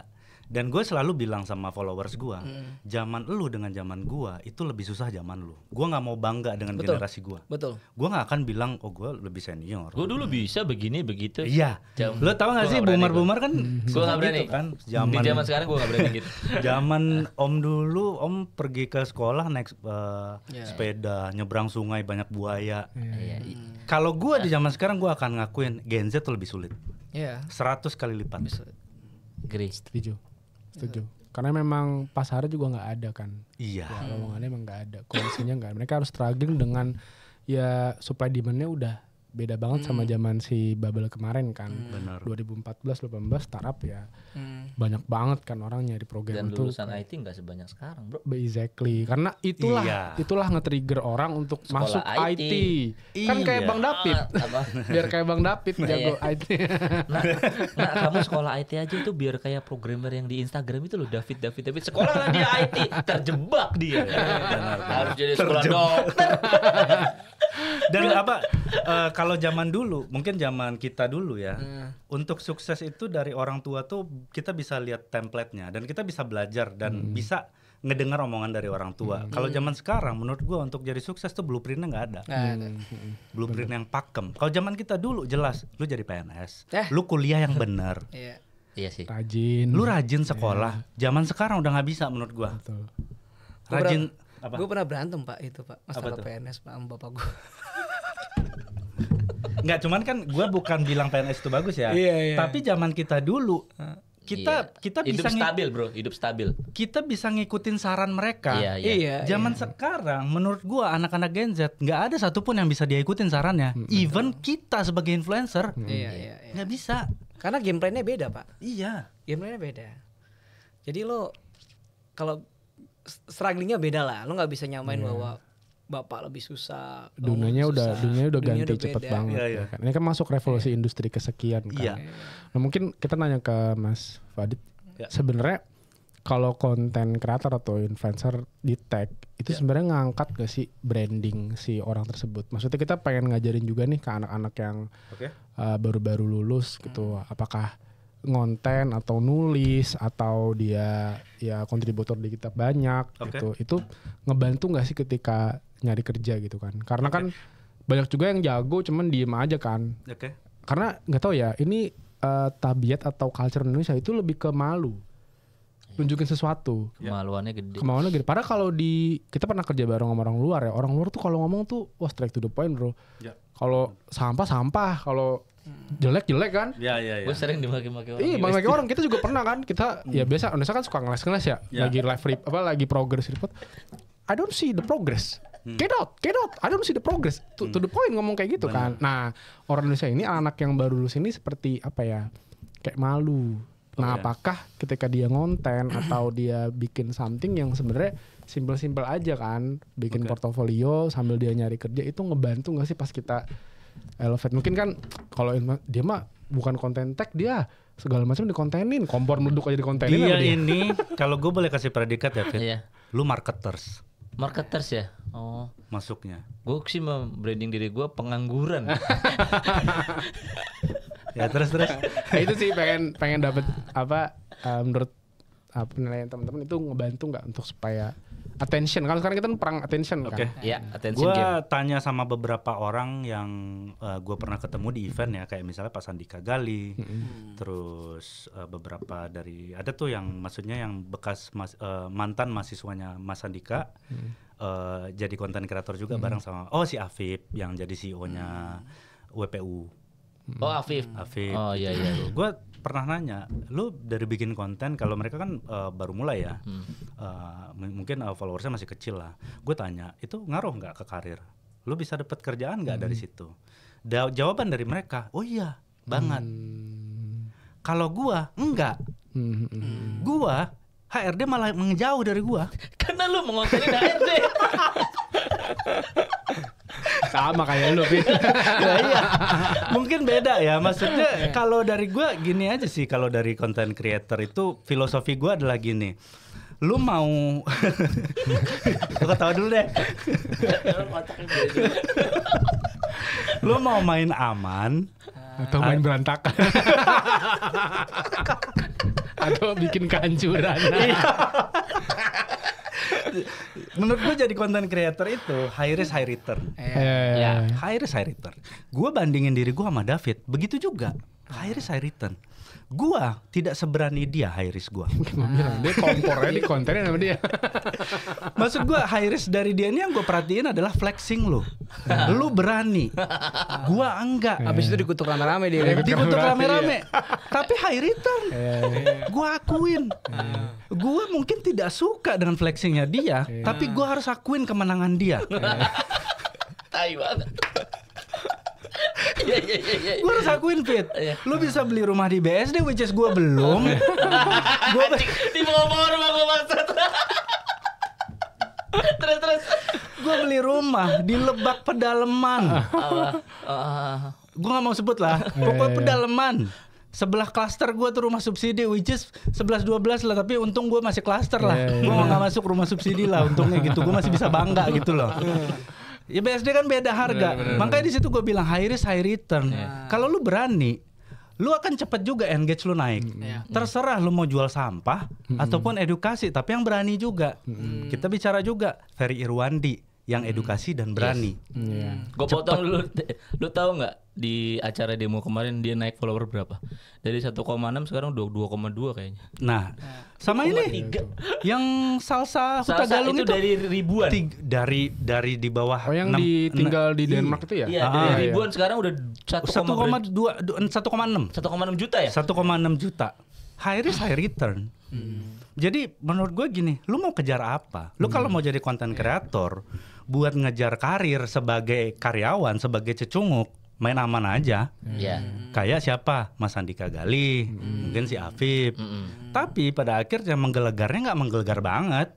Kalau mereka bikin konten, ya loyalis mereka aja yang like. Ya gue apa adanya aja, karena gue di beliau juga ngomong kayak gitu. Tapi kalau lu mau ngegarap pasar yang di luar pasar lu, yang which is bukan followers lu, harus jadi kayak gue. Harus jadi kayak lu. Nah gue jadi kayak dianya bukan di urusan yang mungkin dalam tanda kutip flexing atau ngebahas banyak hal ya. Kalau gue lebih ke kayak apa yang menurut gue spesialisasi gue di sana, gue berani. Tapi kalau bukan spesialisasi gue nggak mau. Makanya kayak demo-demo kemarin, karena rame orang mau bahas, dan gue juga disentil juga sama followers gue ngomen di story, bang lu kok nggak bahas demo sih? Ya udahlah gue bahas, karena mungkin dikira takutnya nanti gue dikira pro pemerintah. Ya udah syarat aja lah gitu loh. Tapi kalau misalnya yang spesialisasi gue itu boomnya tinggi banget, kayak misalnya gue kemarin nge-stage Timothy Ronald, itu kan engagement bagus banget gitu loh. Kalau yang dia ngebahas tentang gym, gue nggak mau bahas, Fit. Karena bukan di itu. Gue juga nggak pernah bahas dia. Ya, tapi kan lu beberapa isu lu masih ada bahas lah di luar IT. Lu masih berani bahas lah. Gue bukan nggak berani. Maksud gue nggak mau aja pusing. Maksudnya pusing mikirin kontennya mau ngomong apa ya.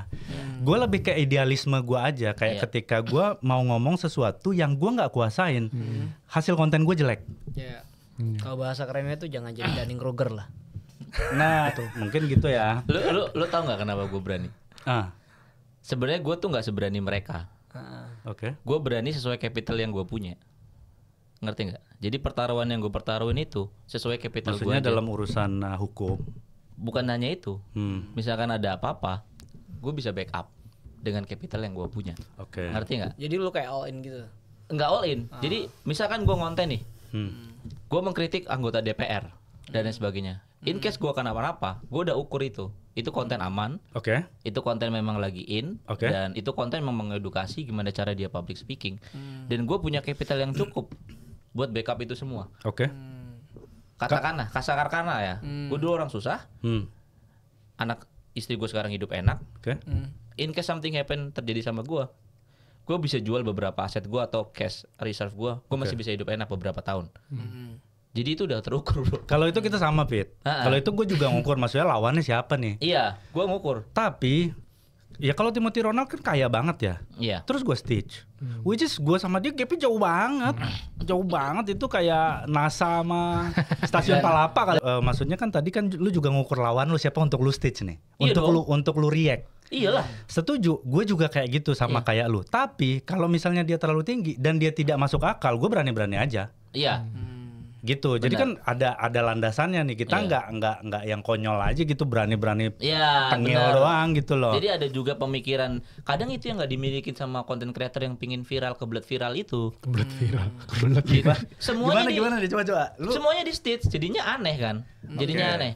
Bukan yang udah gede-gede, yang masih kecil yang mau naik, tapi dia nggak bisa ngukur lawan. Gue yakin salah satu orang pintar yang orang Denmark itu.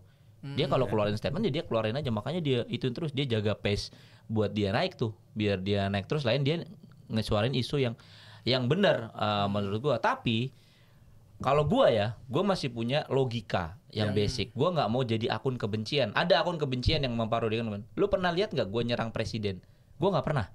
Gue nggak pernah mengkritisi pun sekalipun. Maksudnya mengkritisi oke, pernah. Tapi menjelekan presiden kayak ikut-ikutan nyanyi terima kasih Pak gitu tuh gue gak pernah, karena gue sadar itu lambang negara. Dan gue masih seorang edukator gitu. Jadi itu gue nggak pernah. Jadi mau ngatain fisiknya dan lain sebagainya itu gue nggak pernah. Itu bodoh menurut gue. Kalau lu nggak suka, lu serang itunya, lu nggak usah serang. Lu serang gagasannya. Gagasannya yang lu serang. Visinya, lu segagasannya. Jangan lu serang fisiknya, dia apa? Benar. Dia misalkan kalau jalan lucu, terus dia apa? Gue pernah nyerang itu nggak? Yang Menteri SDM itu. Iya. Kan gue nggak pernah. Gue nggak pernah serang fisiknya. Itu nggak penting soalnya. Kan kayak yang lain kan serangnya fisik. Gue serang idenya, gagasan. Menteri SDM itu apa sih? Pak Bahlil. Kan banyak diserang kan. Iya. Fisiknya dan sebagainya kan nggak boleh. Itu kan bodoh. Atau masa lalunya dia itu lu nggak pernah. Gue menyerang emang isu dia, kesalahan dia, gagasan dia yang salah itu yang gue memang omongin. Dan misalkan gue ada kesulitan atau ekspor atau apa, gue menyerang isu-isu yang memang ini barang Cina banjir ini. Gue menyerang emang gue alamin. Oh, kalau dia bisnisnya relate sama begitu-gituan. Jadi itu masih relate kayak wah gila nih banjir. Makanya lu nggak berani. Karena lu memperhitungkan langkah lu itu. Karena lu bisnis lu ada urusan sama itu tuh. Impor, ekspor. Iya dong, nggak bisa dong gue nanti ketika gue terlalu bodoh dan sebagainya gue bawa nama UMKM kan tetap butuh government. Jadi harus terukur dan terarah. Benar. Gitu. Jadi nggak sembarangan membabi buta lu serang sana sini, enggak. Berarti kalau kita bikin konten tag juga harus jelas ya purpose-nya apa kan. Harus jelas. Lo nggak perlu naikin engagement dengan cara ngebully orang, bikin komparasi. Wah, ini tools busuk nih, orang ini apa untuk naikin. The reason gua undang Adit ini, dia keras tapi dia logika demen. Dari zaman dulu ya, lu kritisi government juga kan. Masalah dia logik. Logik dia yang paling bagus itu ketika dia mengkritisi konten-konten goblok. Emang itu konten goblok menurut gua. Ganta. Iya. Gak apa-apa, lu nggak usah ini ya, nggak usah sensor. Karena kenapa gue berani sekarang? Terbukti. Iya kan? Omongan gue itu, yang dimana gue dihujat nih se-Indonesia. Bener. Pada akhirnya lu gimana sekarang? Ya lu rasain tuh demo-demo gede kayak gitu karena lu. Ya udah. Kan gue komen dukung lu kan pas lu diserang kan. Emang awalnya kenapa sih awalnya kenapa? Iya tuh nge-state kontennya kan konten aneh. Terus dia nge-state si ini. Lu ngapain sih konten kayak gitu? Nah ini gue lengkapin deh. Orang dari jadi gini. Jadi gini, gue itu dari dulu tuh selalu kesel sama algoritmanya TikTok. Which is dengan cara gue viral pun, gue sebenarnya tidak terlalu bersyukur. Gue kan viral di awal itu bukan konten edukasi. Apa sih? Konten sok-sok ganteng aja, candid, terus cinta-cintaan. Gue di awal itu Gue baru tahu. Tapi asal lu tahu ya, itu ternyata works. Kalau lu mau meledak gede dan lu mau kayak gini, makanya gue bilang sebenarnya cara Ferry Irwandi itu cukup bagus ya. Dia cari musuh untuk mengedukasi orang. Dia bikin rame untuk mengedukasi orang. Atau mungkin Timothy Ronald juga bagus lah secara sales dia sebagai content creator ya. Menurut gua profilingnya emang kayak gitu. Dia ngebangun profiling kayak gitu supaya nge-trigger orang tuh mau denger dia dulu. Which is good. Nah, cuman waktu itu gua nggak sebrutal itu. Gua bikin konten cinta-cintaan, Pit, nggak jelas, Pit. Gua nggak ngerti awal-awal konten lu soalnya scroll sampai bawah gua. Ntar gua scroll besok. Sampah banget. Jangan lu lihat gitu ya. Nah, jadi pada saat itu teknik gue adalah gue ngumpulin dulu followers wanita. Kenapa followers wanita? Karena sifatnya followers wanita itu militan. Bukan karena lu binatang. Bukan. Gue pengen terkenal, Fit. Tapi gue harus cari taktik. Gue harus cari strategi nih yang masuk akal nih gimana. Dapatlah followers wanita. Kenapa followers wanita itu bagus? Engagement lu. Followers wanita itu mau lu bikin konten relate nggak relate, dia akan likes. Crazy man. Dia itu sangat-sangat loyal. Beda sama followers laki-laki. Followers laki-laki kayak misalnya lu bikin satu acara gitu ada HPP-nya. Laki-laki itu cenderung nggak mau bayar tahu. Kalau cewek kan dia mau walaupun menurut dia nggak relate buat dia, tapi udahlah karena gue suka profilnya. Gokil. Gitu loh. Gue kebentuk tuh engagement masanya di situ, followers gue di situ. Ketika sudah 100.000, karena sebelum gua mikir sampai sana, Fit, gue bikin konten awalnya itu tentang data science. Yang nonton tahu berapa? 5. 5. Ya, kalian harus normalisasi table ini ya, teman-teman. Bodoh amat. Iya. Nah, ketika followers lu udah 100.000, lu bikin konten edukasi, orang yang ngelihat, "Ini apa nih banyak likes-nya?" Validasi ketika buka profile, oh udah banyak followersnya, akhirnya orang follow. Kayak gitu loh. Jadi gua bikin rame dulu toko gua dengan sesuatu yang disukain sama pasar dulu. Harus seperti itu kan. Nah, baru setelah itu gua idealis dengan apa yang gue pengen. Gitu karena udah punya masa ya. Iya. Basic bisnis kayak gitu kan. Lu mau dapet trust yang lebih banyak ya lu harus bangun story dulu kan. Benar. Tapi menurut gue ya, Bro, nggak semua orang bisa jadi konten kreator sih. Jadi kita harus misalkan kayak ada anak tech, kita edukasi konten, kalau dia nggak mau udah nggak semua orang bisa tahan tau. Ya gue juga awalnya naik kayak lu lah, gue harus flexing lah, gue sukses sebagai CTO lah, begini terus naik kan, baru gue konten edukasi. Sebenarnya kita melakukan cara yang sama, cuman mediumnya beda kita. Betul, iya bener. Lu bayangin bro CTO, lu nggak terkenal nih, lu tiba-tiba ngomong 5 cara kalian bisa compile JavaScript dengan cepat. Apa? Gini. Gak ada yang denger. Siapa sih sampah ini? Gue juga bisa lebih cepat. Pasti kan kayak gitu. Karena orang tuh di Indonesia ngelihat konten itu pertama kali dari jumlah like-nya dan viralnya dulu ya. Siapa yang bicara, Bro? Siapa yang bicara? Tapi kalau awal bicara dia bukan siapa-siapa, susah. Nggak bisa. Susah. Jadi harus tahu. Misalkan lu ngomong nih, gue kan dulu ngomongin tentang IT ya. Jadi gue harus ngerti dulu. Gue dulu adalah seorang CTO yang pernah kerja di Amerika. Orang harus tahu itu dulu. Harus mengecamkan di dalam otak mereka kalau si David itu. Kalau enggak, gue ngomongin teman-teman ini caranya kita improve MySQL kita. Siapa sih? Kenal? Nggak kenal. Karena itu alasan kenapa bendera-bendera spanduk di jalanan ada gambar politisinya. Benar. Ada gambar Kapolda, Kapolres itu. Karena dia tahu itu yang bicara dia. Sesimpel itu gue belajar ilmu politik teman gue yang padahal sebenarnya juga bukan dari dia kan statementnya. Iya, ya kalau sederhana mah lu kasih logonya daerahnya mana sama kata-katanya aja udah cukup. Nggak bisa di sini, nggak bisa. Pada intinya kan it's not fair but it works. Iya, it's not fair but it works. Benar-benar loh. Ya, understood. Cuman itu sih harus jadi konsiderasi. Nggak semua orang bisa bro. Tahan komen-komen bangsat itu ya. Iya. Dan kalian kan dia akhirnya ngomong kasar nih. Tapi yang kelakuannya kocak-kocak sih manusia. Komennya parah banget. Dan kalian kan ada apalagi yang ada urusan bisnis agak berat juga. Kalau gue kan bisnis gue agak fleksibel ya. Dan bisnis gue ya udah ada website, gue kadang juga punya software tapi skalanya kecil nggak kayak kalian. Project-project dari kenalan gue, circle gue kecil, kebetulan kenalan gue banyak yang konglo lah, jadi project gue lumayan juga dan endorsement, that's it, dan gue udah punya capital, jadi gue berani buat go further. Setuju. Tapi buat orang yang memang masih misalkan maaf kata ngekos bro, junior engineer, makanya berat loh kayak junior engineer yang boleh ngonten itu bro. Siapa? Banyak lah, ada Kinta atau siapa gitu, dia berat, dia nggak bisa ngomongin sesuatu yang tinggi karena dia masih di level junior. Orang nggak dengerin dong. Karena story-nya juga belum kebentuk Story-nya ya. belum kebentuk. Sama gue Itu susah loh. kayak gue dampak ya deh. Jadi jauh sebelum adanya endorser gue udah di endorse duluan sebetulnya. 2013 2014 itu yang endorse gue tuh Intel. Jadi gue Tapi as a speaker. as their ambassador lah jatuh ya. Kayak gue di Google Developer Expert Program sebetulnya kan kayak their community representative lah jatuh. Kita disupport sama mereka. Dan itu kerasa Pak, itu kerasa. Jadi gue nobody tadinya. Gue nobody banget ketika gue jadi ada ya. Iya. Yang gue punya cuma knowledge aja saat itu, knowledge sama skill gue lah. 2013 gue di-invite, 2014 gue di-invite sama Intel untuk bantuin mereka sosialisasi mereka punya teknologi. Saat itu Intel masih main di Android, masih support. Banyak kan yang Oh iya gue tahu Android ada yang Android Intel. yang X86 jalan Iya itu kan. iya. Nah itu gue sempat dapat support kayak sederhananya gue tiap bulan atau tiap minggu kalau gue mau lakuin gue bisa traveling kemana-mana Pak di Indonesia. Gitu. Gue nggak dibayar sama mereka. Cuman kalau gue mau ngambil small chunk gue possible banget. Tapi saat itu kan gue nggak mencari uang saat itu. Karena gue mencari stage di mana gue bisa direcognize.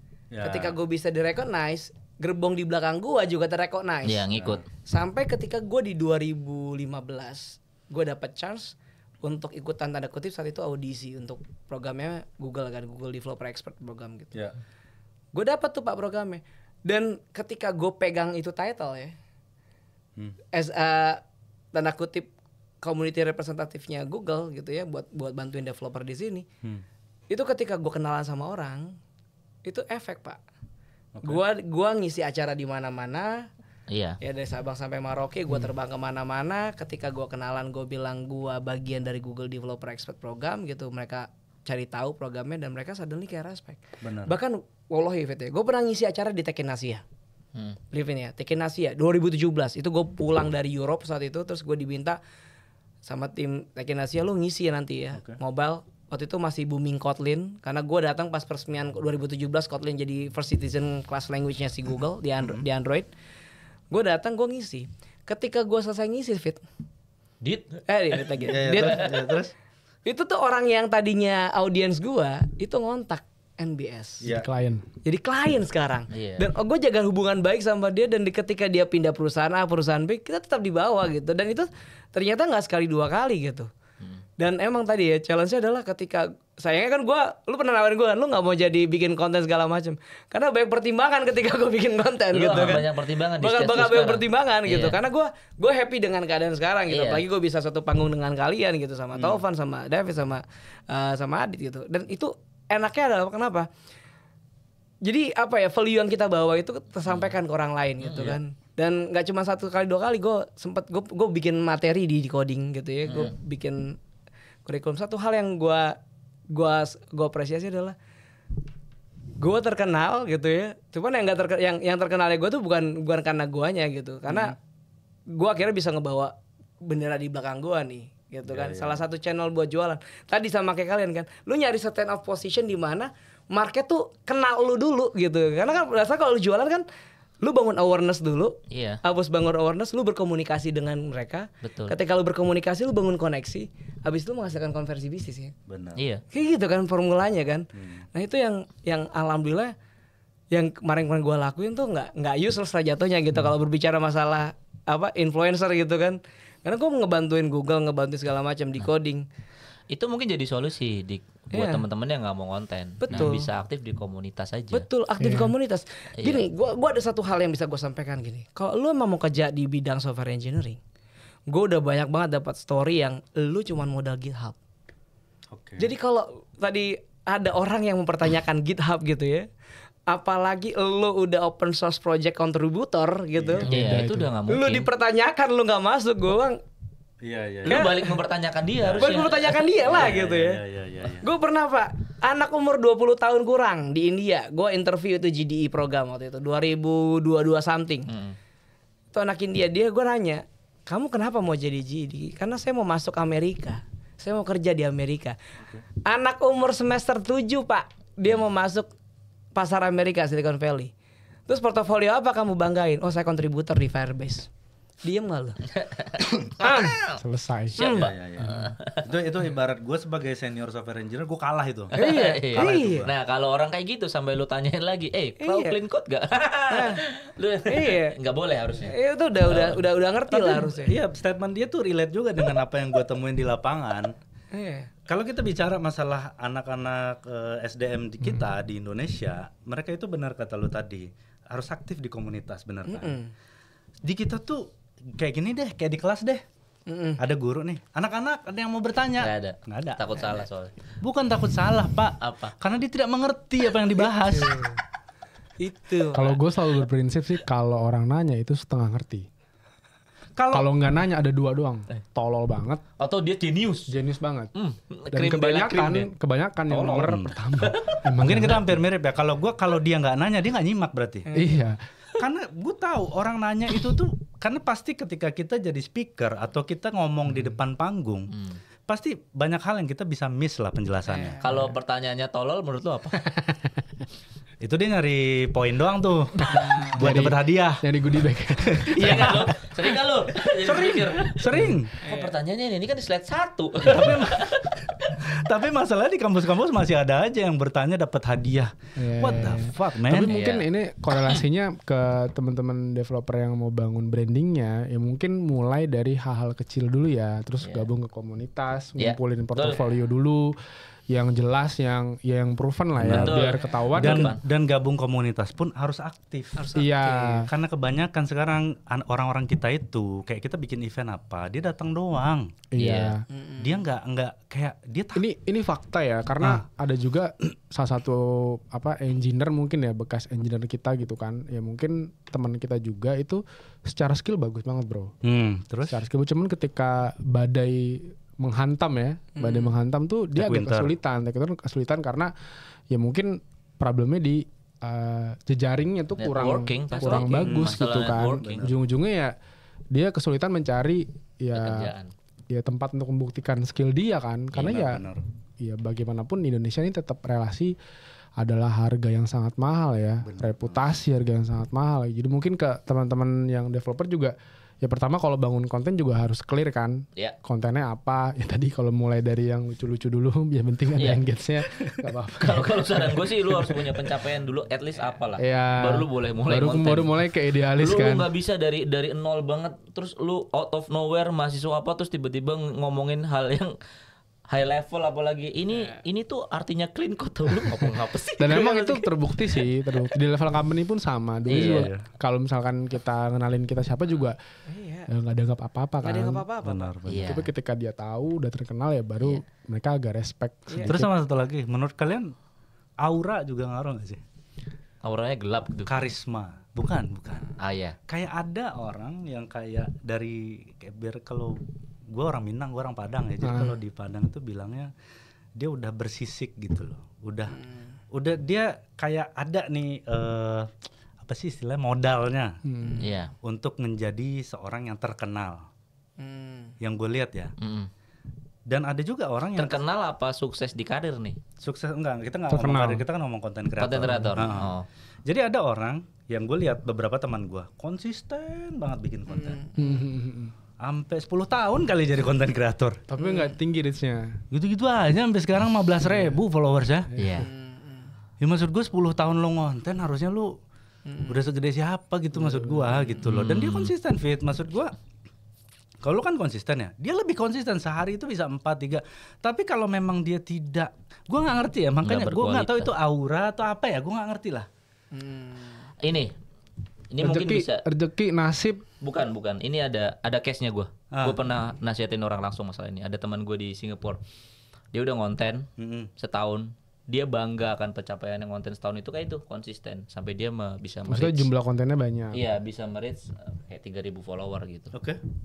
Gue selalu bilang kuncinya tuh bukan konsistensi lu, kuncinya tuh engagement lu. Mau lu ngonten, ada yang orang ngonten YouTube sebulan sekali kan, apa itu? Agung Hapsah sebulan sekali, setahun sekali. Tapi konten lu meledak, lebih baik itu deh baru lu konten setiap hari. Ya itu apa namanya? Makanya gue bingung tuh. Apa itu namanya? Apa kontennya relate sama kondisi yang? Apakah itu karisma? Oke. Skill yang lu kayak nggak bisa omongin gitu. Itu loh. Gue itu selalu ngulik konten dan gue research. Oke, apa tuh? ya lu harus belajar. Lu nggak bisa masukin idealisme lu terus. Menurut gue ini naik, enggak. Lu harus belajar, lu sensitif sama isu terkini, lu ngerti hooknya gimana. Lu tau nggak sesimpel misalkan gue di depan modifan motor gue bisa ini caranya beli bahan desain tapi nggak ketahuan itu berbulan-bulan gue carinya.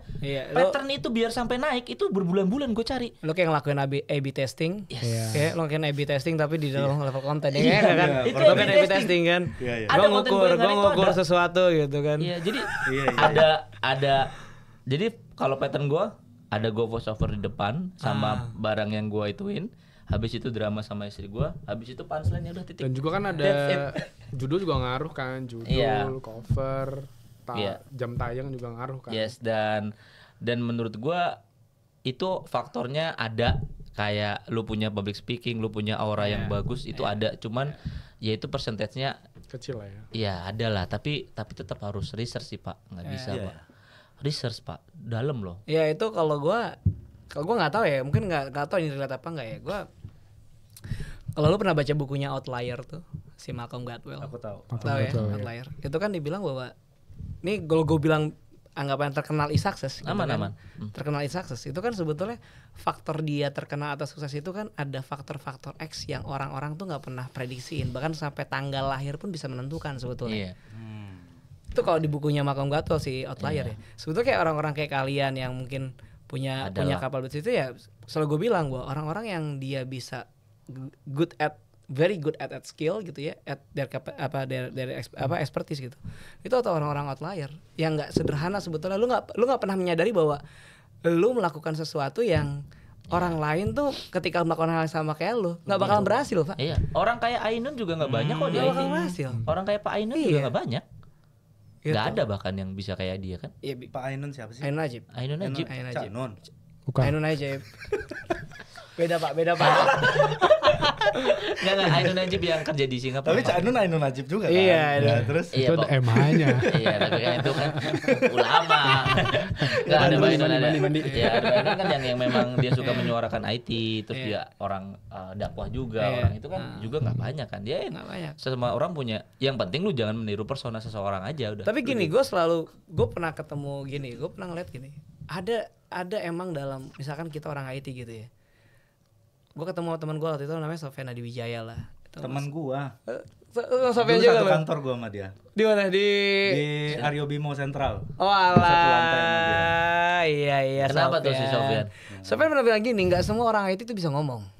Iya. Dan nggak semua orang IT itu punya public speaking yang bagus. Iya. Betul. Gitu. Karena tergantung lo itu bergaul dengan siapa, apa yang lo nikmatin dalam hidup. Ya. Lo nemuin experience apa, itu bakal ngebentuk lo sebetulnya. Itu juga kali yang bikin kita gagal untuk assemble mereka. Betul. Iya. Sebagai maksudnya yang tadi di awal kita bahas sebagai tim. Bukan yang kayak kita mau bikin event yang rame-rame. Karena mereka banyak yang tertutup kan. Iya, jujur gini ya, gue pernah tidur sama bantal wibu gitu. Gue pernah gini waktu gue ke Silicon Valley tahun 2023. Itu yang the last time gue ke sana lah. Itu gue ke konsulat jenderal KJRI kalau nggak salah ya. Jadi gue di San Francisco, gue ketemu sama dubes segala macam lah, tim dari Kemenlu sana kan yang. Nah, gue sempat ngomong gini sebetulnya, Pak, bisa nggak sih sebetulnya kita tuh dijembatani sama teman-teman diaspora di luar, gitu ya? Ada mekanismenya. Gue berharap waktu itu gue ngomong sama Kemenlu langsung ya, kan teman-teman diaspora di sini kan gede nih. Ya cobalah kayak orang India. Silicon Valley kan isinya rasanya cuman Chinese, India dominannya kan. Bisa nggak sih kalau kita nih ada akses ke sini gitu loh, majunya tuh bisa bareng-bareng gitu loh. Terus dia jawab apa? Ya dibilang ya, pas dijawabnya dibilang itu balik lagi sebetulnya. Kalau gue nutut kan program pemerintah kan. Kalau emang itu bisa enak banget sebetulnya jembatannya. Teman-teman di Silicon Valley, at least misalkan kayak NBS bangun perusahaan entitas di sana, ambil project-project yang dari sana, dikerjain di Indonesia. Itu kan kita ngenumbuhin offshore developer, ngenumbuhin orang-orang Vietnam udah ngelakuin itu. Vietnam udah ngelakuin itu. Nah tadi yang gue balik lagi Adit, ya karena kita punya ego sektoral itu yang nggak mau Padahal kalau kita maju itu yang maju nggak cuma kita, Pak. Banyak sama ini juga kadang-kadang sifat programmer tuh ya. Iya. Ini kita harus akuin nih, karena mungkin sekarang kita udah tua jadi udah tobat. Udah capek ribut. Bukan capek, ya itu juga Ada loh yang udah tua belum tobat. Gini loh, Bet. Kayak ngerasa jago sendiri gitu loh.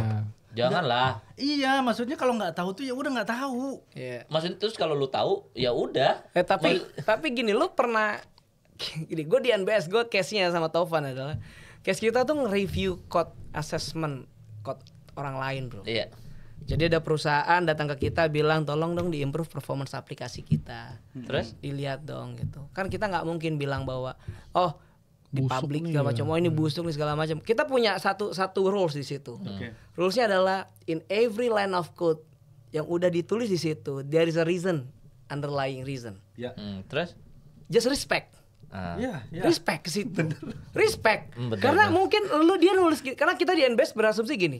Ngoding itu part of decision making. iya.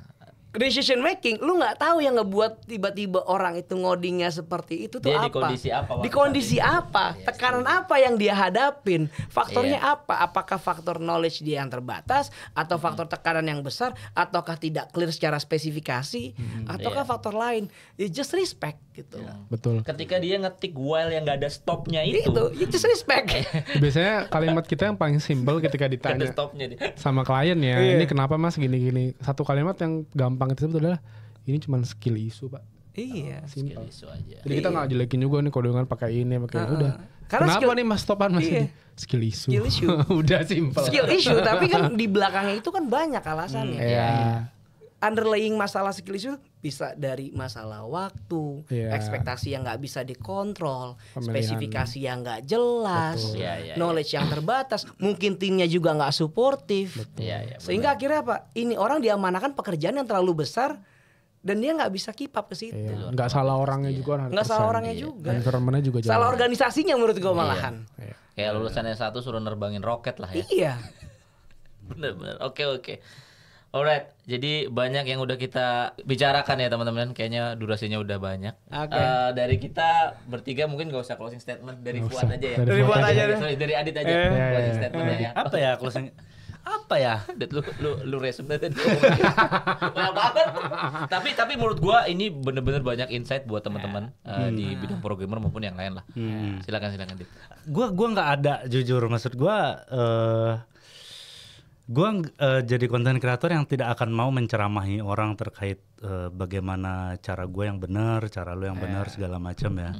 Jadi menurut gue ya nikmatin aja prosedur hidup lu saat ini. Kalau misalnya saat ini lu nganggur, lu masih di bawah umur 25, ya lu jangan ngerasa kayak wah gue udah telat banget nih. Karena gue juga banyak ngelihat anak-anak Gen Z zaman sekarang itu juga jauh lebih hebat daripada gue. Gue umur 23 masih suka nongkrong, dia udah cari duit sendiri gitu loh. Yes.